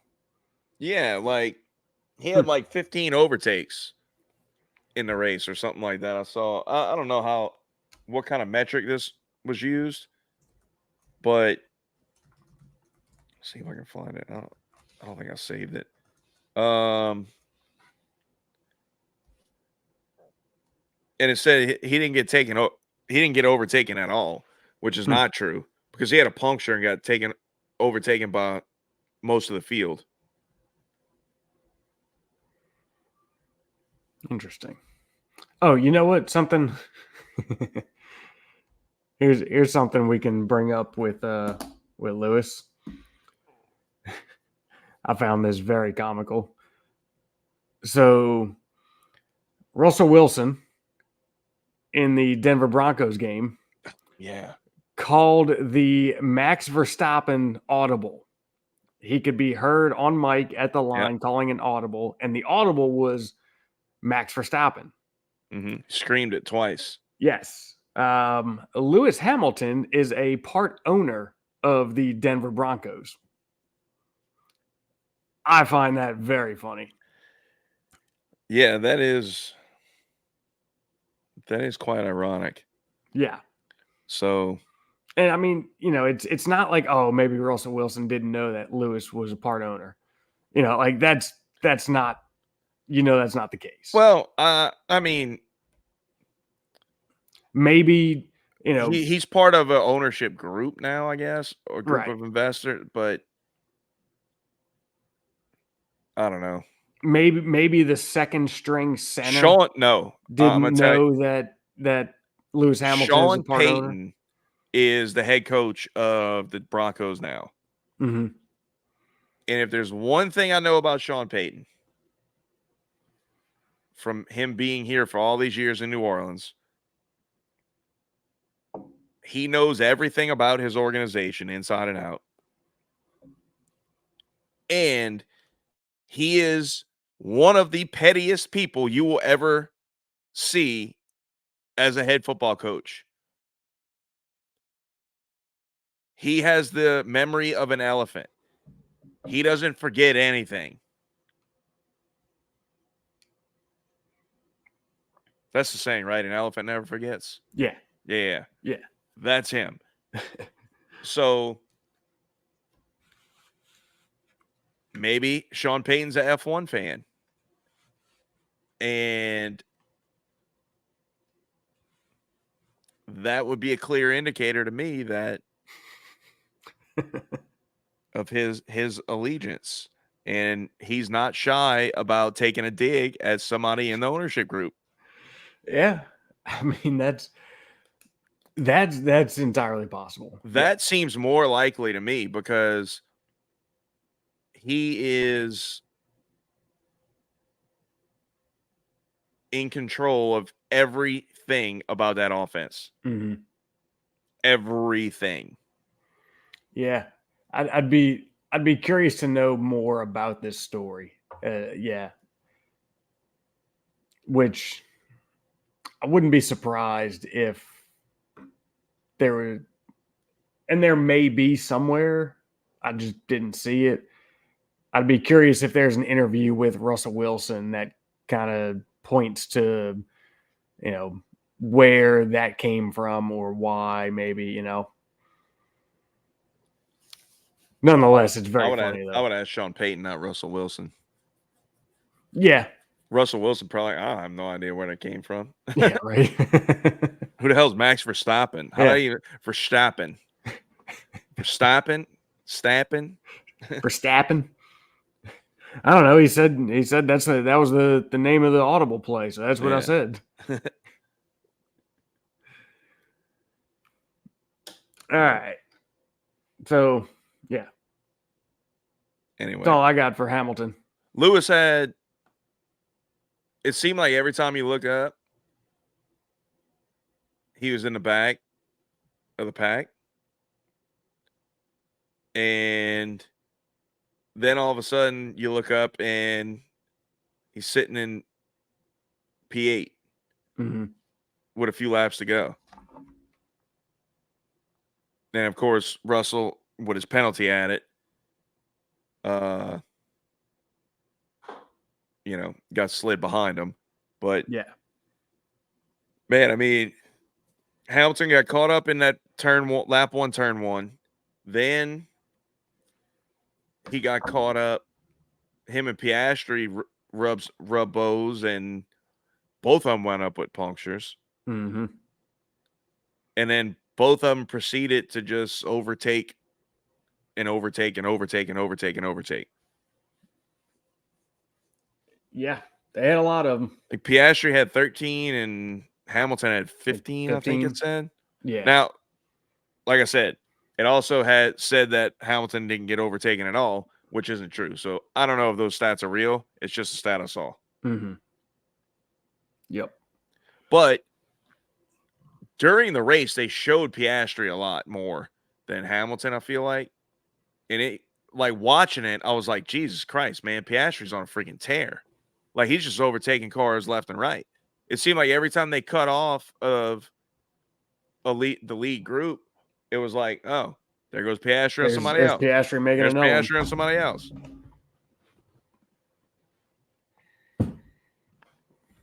Seems like a good segue into McLaren. Yeah. So, yeah, Piastri finished P10, so rounded out the points. Lando had a not so fortunate DNF, had a pretty significant crash in turn. Hell, I don't know. I don't remember what number that was, but essentially, he was just along for a ride when that happened. Like he was just a passenger. He hit a bump. He was just skidding along the bottom because once they said he was offline and he hit a bump. Was he offline? Yeah, that's what the race said. Maybe he was. I don't remember from watching the in-car. I don't remember thinking, wow, he was offline there.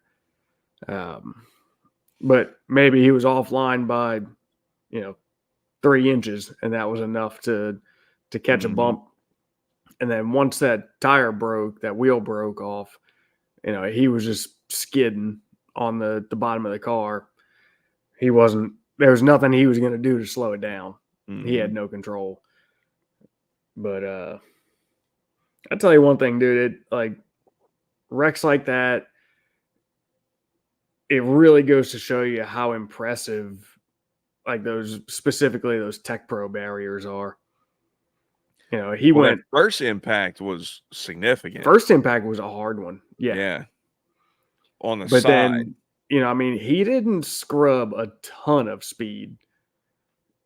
I mean, he obviously, yes, he did, but compared to the speed he was at when it happened. To your point, those Tech Pro barriers, man, they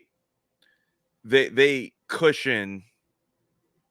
It's like when you were a kid and you used to stack up all the pillows in the house, right, and jump on them. Right. Yeah, it's like every now and then you hit the seams just right and you went through and hit the floor and it really hurt. But the majority of the time it was fine and it did everything that you thought it was going to do. Yeah. Yeah. Yeah, because like when you hit them Tech Pros doing, $150, was it Jeremy Clarkson? Like he says, suddenly becoming stationary is what hurts. Yeah. Or what do you say? It's not the speed never killed anybody. Speed never killed anybody. It's suddenly becoming stationary. Yep. Yeah.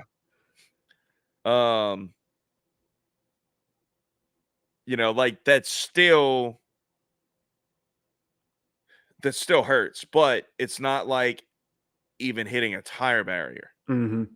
Those things are awesome, and I think it's only a matter of time before tire barriers are going to be gone and Tech Pro is going to be everywhere. Oh, yeah. Yeah, I agree. Or if not, at least everywhere you see tires, it will have Tech Pro on the exterior. Mm-hmm. Yep. But on the contrary, it is kind of a pain in the ass after a car hits it. You usually get an extra 2 or 3 laps because they got to repair the Tech Pro. Yeah. I wish they could do something about that. And I get it if somebody smashes it doing, 180. Like, yeah, obviously there's going to have to be some repairs. Mm-hmm. Yeah, and I'm not exactly sure. That's usually what causes a red flag. Honestly. I'm curious I got to look this up just because now I'm curious about it as to exactly what what is a Tech Pro barrier, right? Is it like a high density foam and it's the way that they set it up and that's what's designated as a Tech Pro, right? Because like there's always a line of them, and then every so often there's a perpendicular one and then another row of them, and it might be a couple rows of that sequence. Mm-hmm.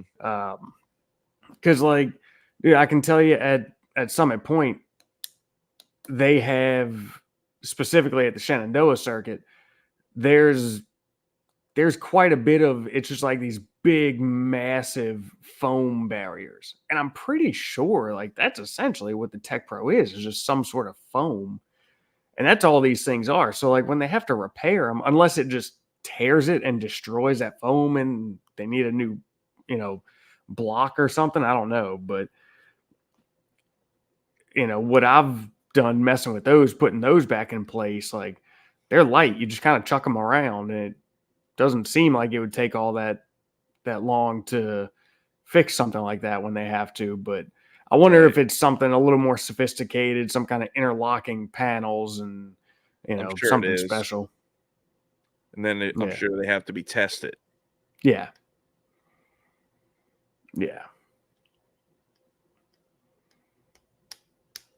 So, but yeah, I wouldn't be surprised to see those making their way to a lot of places.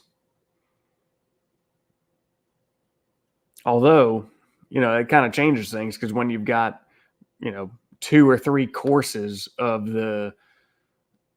those barriers, it takes up a lot of your runoff room. So if you're setting those up against a concrete backstop or something, you know, you just eliminated 20 feet worth of runoff. Dude, I'll tell you one thing I noticed about this track. They did an awesome job of the runoff areas. Like, it was never a situation where you get in these runoff areas and you can't get turned around, Mm-hmm. or like they were very long. There was tons of room, Yep, you're right. and they had them on all like All all the the corners hard had them. braking zones. Well, yeah, but like they always have that, but they were big runoff areas, man. Yeah, Like and always they. always think about like Baku and Singapore, like the runoff areas aren't that big. Like obviously Mhm. Monaco's aren't, but that's not like a high speed track. In Monaco, you never even really have a straight shot into one of those areas. Yeah, Um, but yeah, I mean, I don't know. It just seemed like it was done. It was very well thought out. It was done very well. yeah, I agree. I didn't really think about that or They notice kind of that. they kind of gave you room in the right places. Mm-hmm. Like even like I think it was turn 12 or 14 where there was a lot of the overtaking. They had like that little bit of leeway before that wall came back up right up against you. Yeah. Well, and that little And bit of it just leeway is what kept created, Charles out of it. well, yeah, but like it created an area where you could get overtakes Mm-hmm. because people wasn't scared that if you kick it out a little bit, or if you fight against the overtake a little bit, you're in a wall. Mm-hmm. It was just that little bit of extra room that made all the difference. Yep. I Yep. thought that they did a phenomenal job with. They did. They did. And towards the end of the race, they had it set up to where cars had problems. They just literally drove their car off behind a barrier, Yep. and yellow flag And is thrown up for 2 seconds and then tracks clear. yeah, right back to green. Mm-hmm. Otherwise, they'd wind up being a freaking VSC. Yeah. No, you're right. That stuff was done very well and clearly thought out pretty well. They need to incorporate that into all the other street circuits. They Mm-hmm. must continue doing all these street tracks. Yeah. Agreed. So, all right, where are we at here? Williams.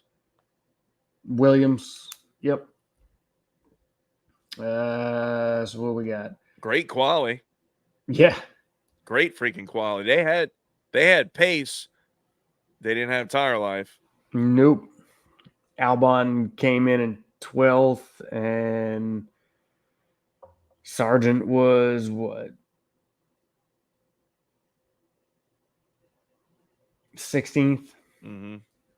So yeah, the great quality did not pan out for him. Mm-mm. And man, I don't remember seeing much of them, like really at Early all. on, early on they did, but then they started dropping back, man. And Once they dropped that back, was like it. there was nothing else. I mean, it was kind of It- so exciting up towards the front. There wasn't a ton of everything else. right. It's kind of hit or miss. I mean, you had so much action in the points Mm-hmm. that once you fell out the points, you weren't getting airtime. Right.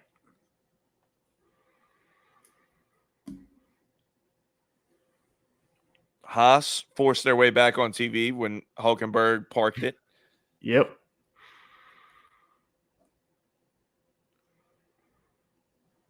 Was that where did Magnussen finish, or was that a double DNF? No, K Mag was it 11, Oh no, 12, he's 13. 13.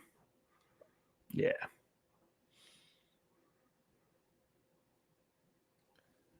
Um, Yeah, I mean, Haas had a little bit. They showed them a little bit when I think it was K Mag. It might have been K Hulk. Mag was mixing it up a fair amount early. Yeah, He was mixing it up with the Williams actually. okay, yeah, it was K Mag. Because I think it was him and Sargent mixing it up a little bit. Yeah. Yeah. Yep. Yeah. And then what we got? And then AlphaTauri. Hold on, real quick. Yeah. Shout out to Logan Sargent, man. I know there was a lot of pressure on him, and they didn't have the race car at all, and there was nothing that him or Albon could do about that. There's been an insane amount of pressure on him externally, and I'm sure internally. Like, he knows what's at stake. Mm-hmm. And I mean, he's fighting for his job. He's fighting for his drive next year. And I think, like, when you have a car that's as bad as that is and has so many peaks and valleys, you have to look at the little things, right? Like, um, he was kind of right there with Albon all through quali. Mm-hmm. I mean, Albon was 6th, he was 7th. He was right there, man. Yeah. He was less than 2/10 behind Albon in quali. Mm-hmm. I mean, what more can you ask? Not much. Yep. With the experience level that Albon's at, Right. um, that's the kind of things I think you're looking at. I think the race performance. I mean, look, early on in the stint, he was racy. Mm-hmm. They got shuffled around because of all the stuff that went on in the turn one. But I know K Mag got around him and he passed him back. Like, Yep. that's the kind of things that you're looking at. Yeah. I mean, I think it's He's been having these, like, I feel like 3/4 of the way through the season, we kind of were like, man, he really hasn't had any moments where, like, they jump out at you and you're like, okay, Like he's got something in him. Like in my opinion, what would be reason to keep him? Those flashes, right? Mm-hmm. Like we talked that Yuki has shown, which is Right. why he's stuck in that system for so long. Because every now and then Yuki does these things, and you're like, whoa. But I'm not saying Sargent's wowed anybody, but he's shown that dog, that fight. Mm-hmm. And add to that, he really hasn't done anything stupid. also true. So yeah, you Not take like what we saw with a Mazapan. right. You take those little signs, those little victories, and you couple that with he hasn't done anything stupid. And I mean, I think he's proven that he at least deserves that seat for another year. Mm-hmm. Has he shown where like, man, this dude deserves a spot, at a better team? Mm-mm. No, but has he shown that he deserves that seat at Williams? For now, yeah. But I'm looking it up now, but I'm pretty sure Sargent's at the top of the damage list for the season. Is he?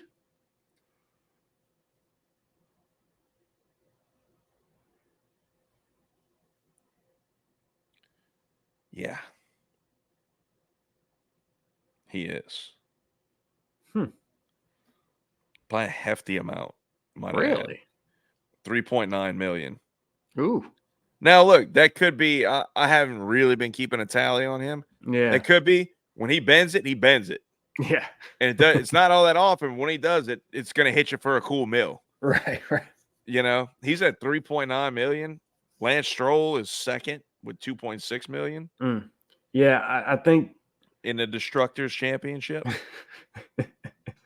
I want to say, yeah. I mean, I don't. Checo's at third at 2.5. Now let me see Dang it. when this was updated. I don't think Sargent has been like nickel and dime in him. I think it's like you said. I think it's if he bends it, he bends it. Wait. Damn, this was updated. That can't be right. No, okay. I think it's okay.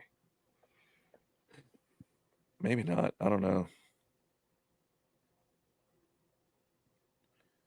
I'm not sure how current this is because on the page they have a countdown to Abu Dhabi, but the top of the article says September 27th. I don't know. It's like that's when they started it, and they just keep updating it. Oh, okay. From there.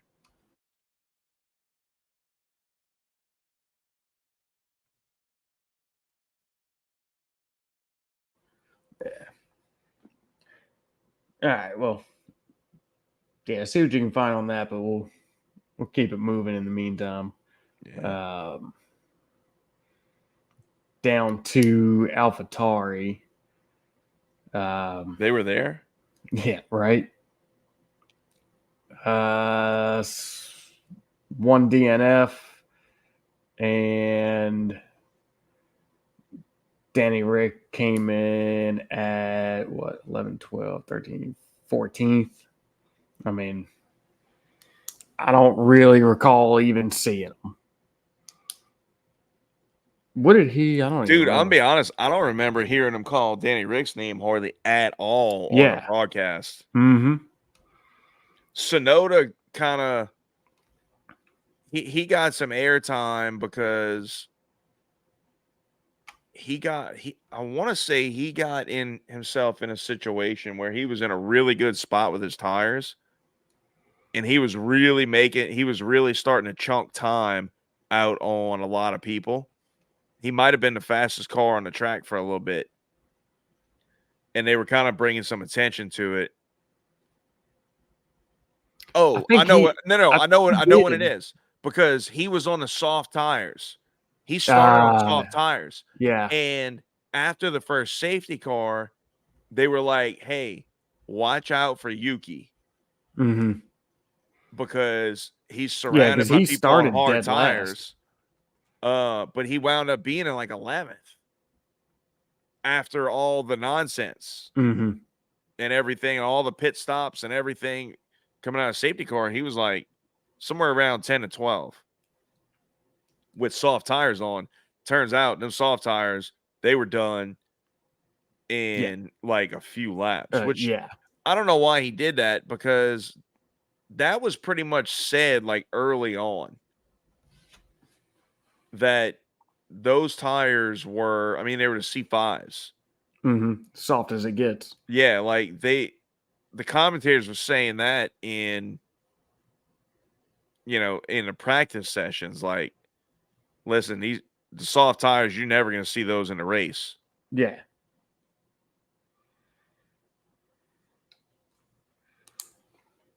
So, Yeah. He had a moment of looking kind of racy, mhm. but yeah.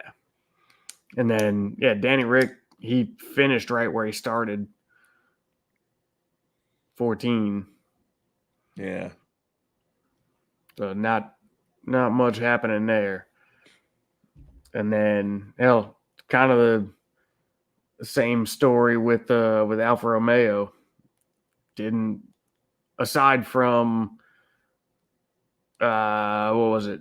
Bottas got tangled up with Fernando in turn 1. Minding his own business. Yeah. His car actually turned. Yeah, right. And then all of a sudden you've got a backwards Aston Martin in front of you. Mhm. Gave him a little extra nudge too. Mhm. Uh, but yeah, they didn't finish out so well.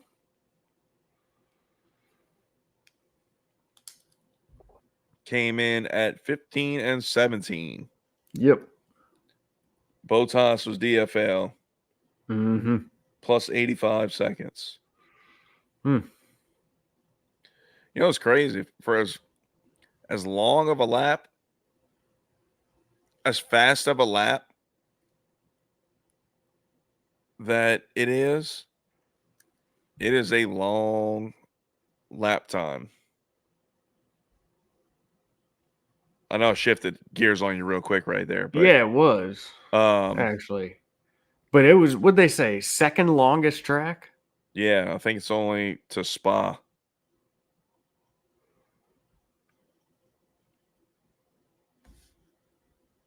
Yeah, and fastest lap was of the race, minute 35. Yeah, I mean, Charles, that's kind of crazy because Charles Pole was 132.7. There's typically a lot more of a spread between quali and race pace. Yeah. I think. I think it's. I mean, we've talked about this a little bit before. It's usually like what, 7 to 10 freaking seconds almost. Not really. Not by the time you get to the end. Especially like if somebody puts on a pair of soft tires at the end. Now, sometimes, yeah, if you get a situation where it's a one-stop strategy and there's no safety cars, Mm-hmm. where, you know, when you have fresh tires, you got a lot of fuel in the car. Yeah, yeah, But typically then like you'll get like that random guy towards the end, plug on a set of softs and go burn one. And that's when you get the ones that close up. And I think somebody did that. I don't know if they put on softs, but they put on mediums. Um, Somebody did that. Who had the fastest lap? Piastri. Yeah, yeah. Yeah, because So he, let's let's look at the see. pit stop summary. Yeah, he pitted on 43, Yeah. set fast lap on 47. Yeah, fast lap on 47. It's crazy, which one of the reasons why I said, um, what I said about Leclerc with his tires earlier. Um, he set his fastest lap of the race on the last lap. Yep, sure did. 35.6. So that was 0.2 Not even 2/10. Well, man, it's actually kind of wild if you look at the fast lap summary. Most of them are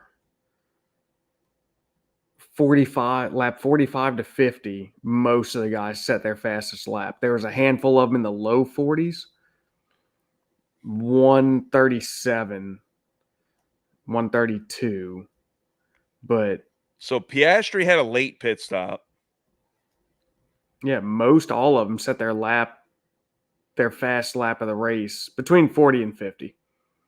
Whoa, yeah. But a large amount just in that last 5, which really goes to show you that there was still a lot of hard racing going on all the way to the end, is what that tells you. Yeah. Everybody was pushing. Yeah.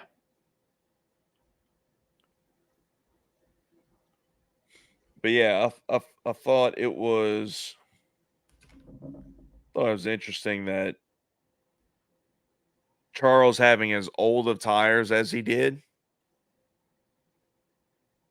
being able to set his fastest lap. Now I understand the amount, the fuel burn off and all, but I mean still like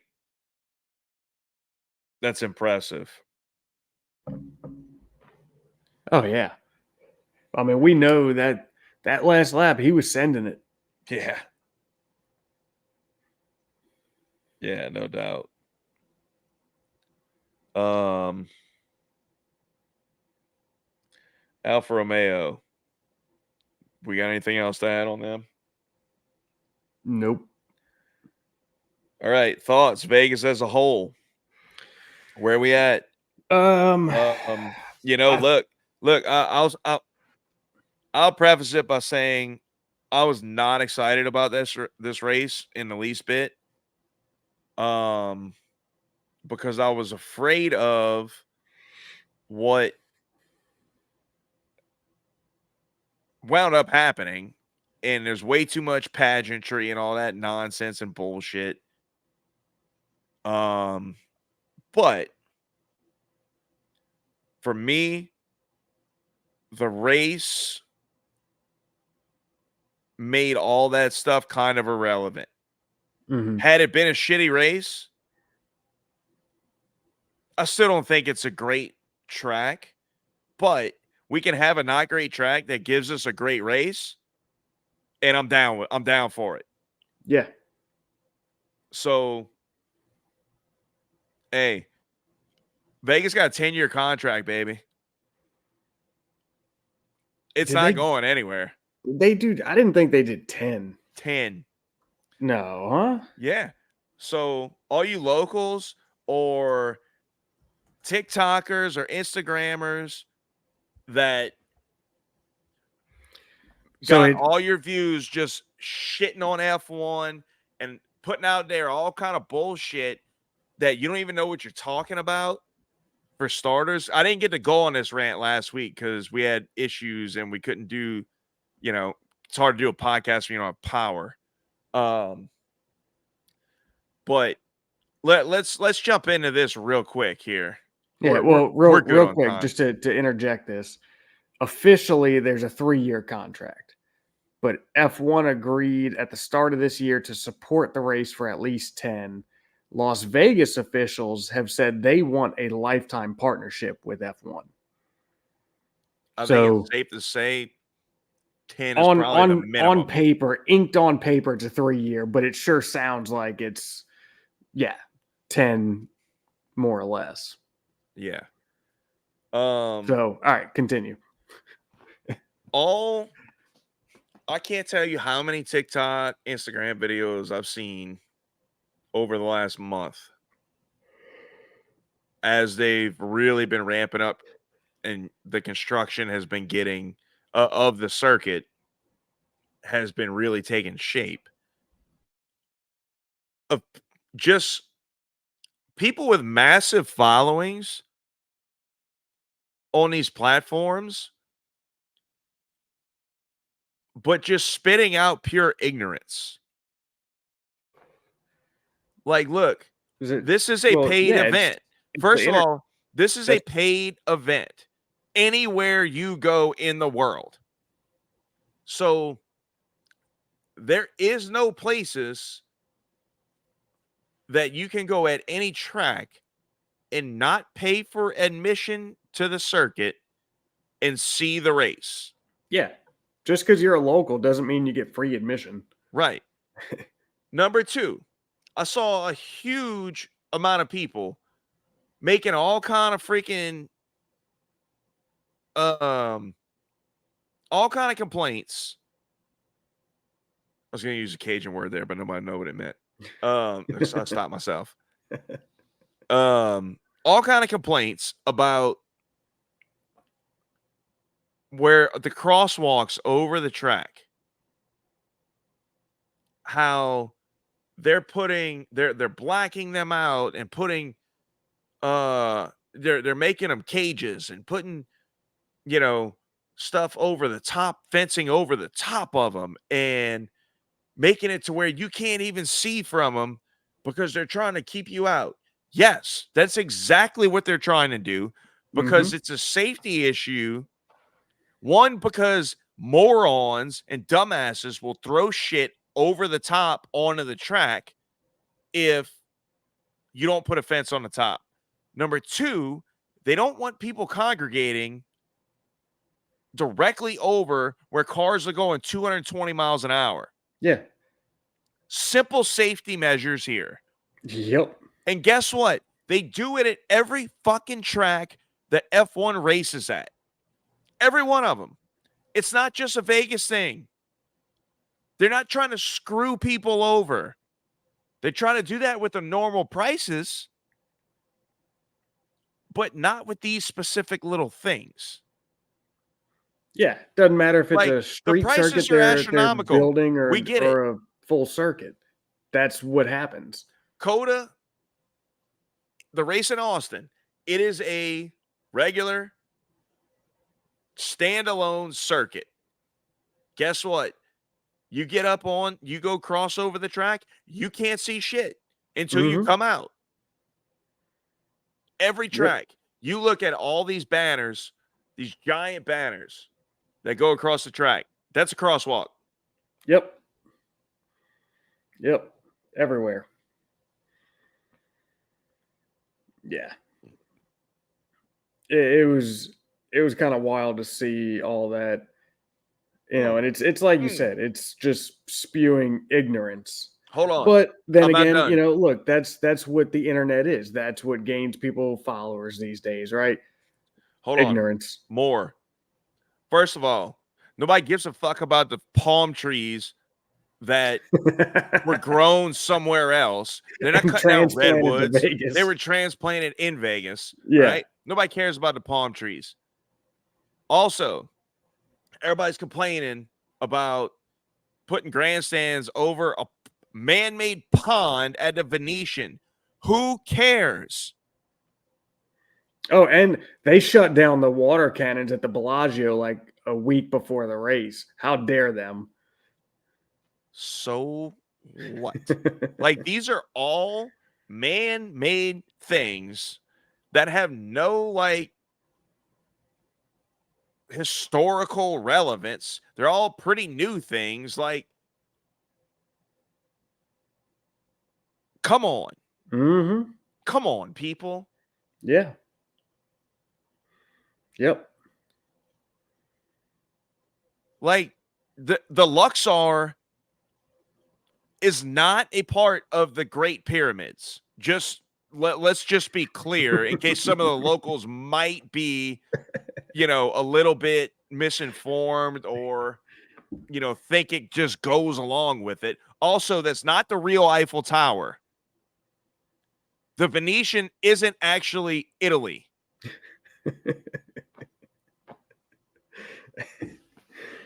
Yeah. Bruh. I mean, Yeah, it was kind of wild to see some of that. Just the pure stupidity. It's like you do realize what's going on, right? And you also realize that guess what? After this big event, it'll be taken back down. Like it's not a permanent thing. And if you're a tourist and you went to Vegas just to go to Vegas, well, maybe look at a calendar and you'd realize that there's an F1 race going on. Maybe you also would have noticed something when the rates are like through the roof Mm-hmm. in the hotels Yeah. for that week. Dude, I wonder what So don't say you didn't know. yeah. Oh yeah. I wonder what it This shit's costs been on the like calendar for for at least a year. mm-hmm. It's been announced. Yeah. So if you went there, like there's a very small percentage of people that already had this plan before this was announced. Right. Yeah. Yeah. Yeah. But as a whole, um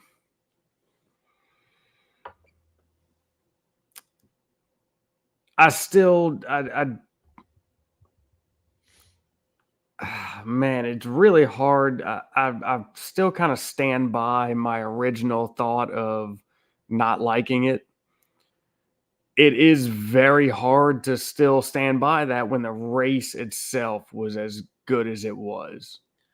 You Here, know, like here's what I think. that has to kind of trump all of it, right? Because that's what Yeah, this is all about. exactly. It is all about the race, the Here's what I Grand think. Prix, and that is it. So I guess I need to kind of amend my opinion of it then because of that one fact, because that's what we're here for. All the And rest of it is and bullshit as far as I'm concerned. and honestly, it looked freaking awesome. It did. Like the layout where they had the track going through, it looked awesome. Mm-hmm. It really freaking did. And I think it's only going to get better, right? Like a lot of the kinks are going to get ironed out after Mm-hmm. this year. Yep. And even with all those kinks, it wound up being potentially the best race of the year. Yeah. And I mean, we had what, 5 passes for the lead? Mm-hmm. I mean, that alone, dude. Yeah. Even if the rest of it was shit, you had 5 passes for the lead. That hasn't happened all year. That's no, damn sure hasn't. Yep. But I think one thing I will say that I think would very much help this place is support, at least a support race, some Mm-hmm. kind of support race. F1 cars were the only cars that touched this track this weekend. Yep. I think some support races would help, especially if they keep it at the same place on a calendar. And we're going to be having these temperatures every year. Throw some support races on there and put down more rubber on Yeah. that track. That track. Yeah. Help the surface get rubbered in a little more. Because I don't want to see an opening 2 or 3 laps like we did every Mm-hmm. year. Right. That's no good. Yep. So Yeah. that's all I have to say about that. All right. I don't know about you, but I think that'll call it a wrap. Mm-hmm. We should So, wrap it because we got a front moving in over here. yeah, we do too. So Yep. power could be in question here shortly. Yep. It sure could be. It hell. Is the wind blowing? My power's in question. So you got a quote for us? I do. Is it from Max? He gave us plenty this week. No. This is actually one I'm going to reuse this one since I didn't get to use it last week. Had this lined up for last week from. This is some wise words from Mario Andretti, who said, "Everything comes to those who wait, except a cat." Has nothing to do with anything that I can tie to with this, but I thought it was pretty good. I had something to tie to last week, and I don't remember what it was now, but I'm still going to use it. Interesting.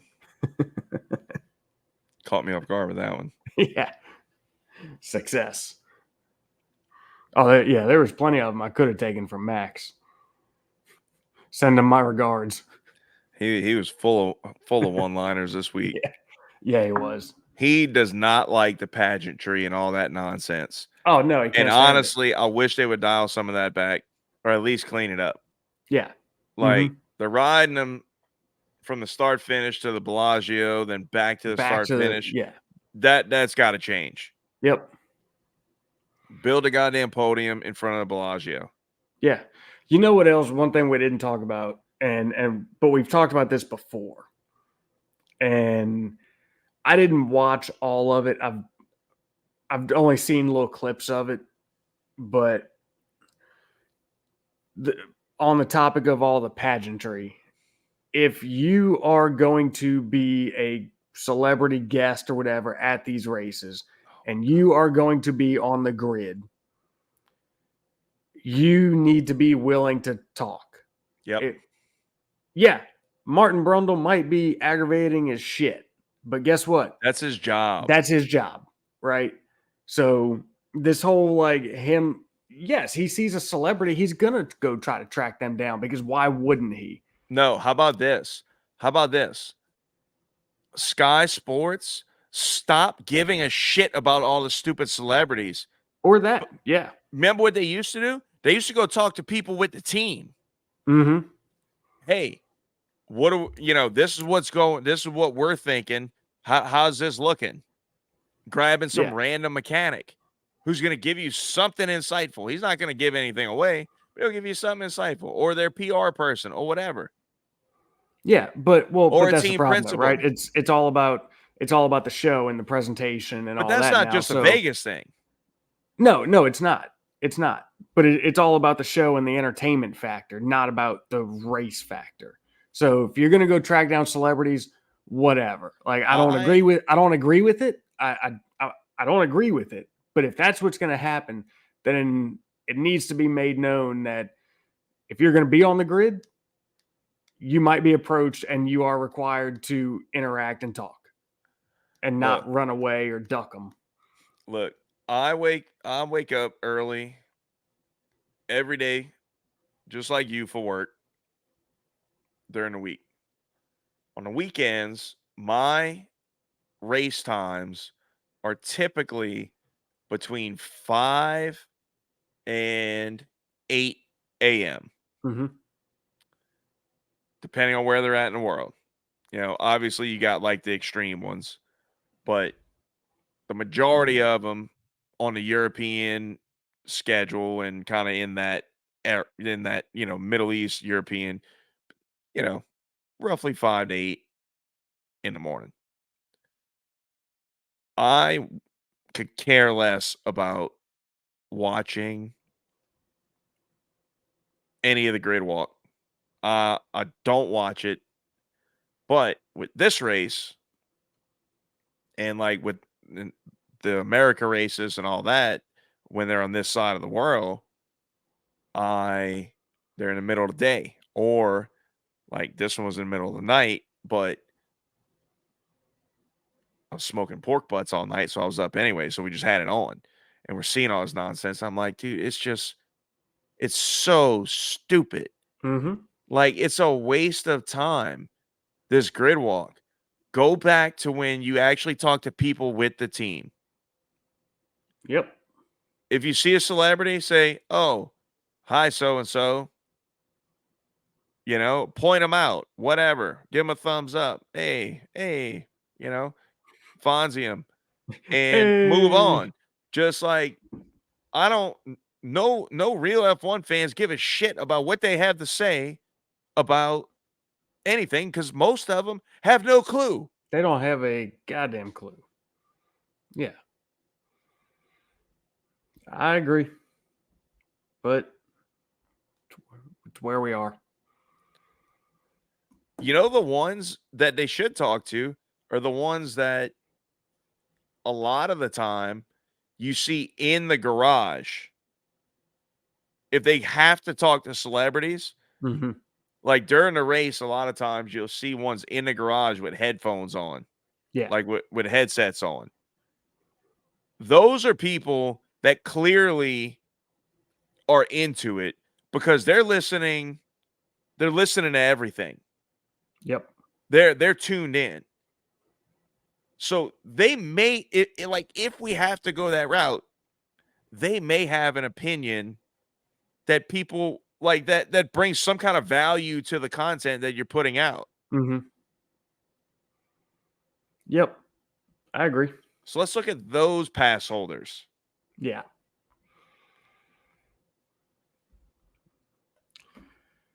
All right. Anyway, ran over. Vegas was an awesome race. All the It shit that was went wrong, all the things that were tough about it. Awesome race. against all odds. It was an awesome race. So Mm-hmm. with that, we'll close it down, Yep. and we will be back after Abu Dhabi. Next week. Yep. So catch y'all later. Last race week of the year. It's going to decide a lot. There's a lot to play for. There is. We really didn't deep dive into that, but we'll sort it all out next week. Yep. All right. Later. See ya.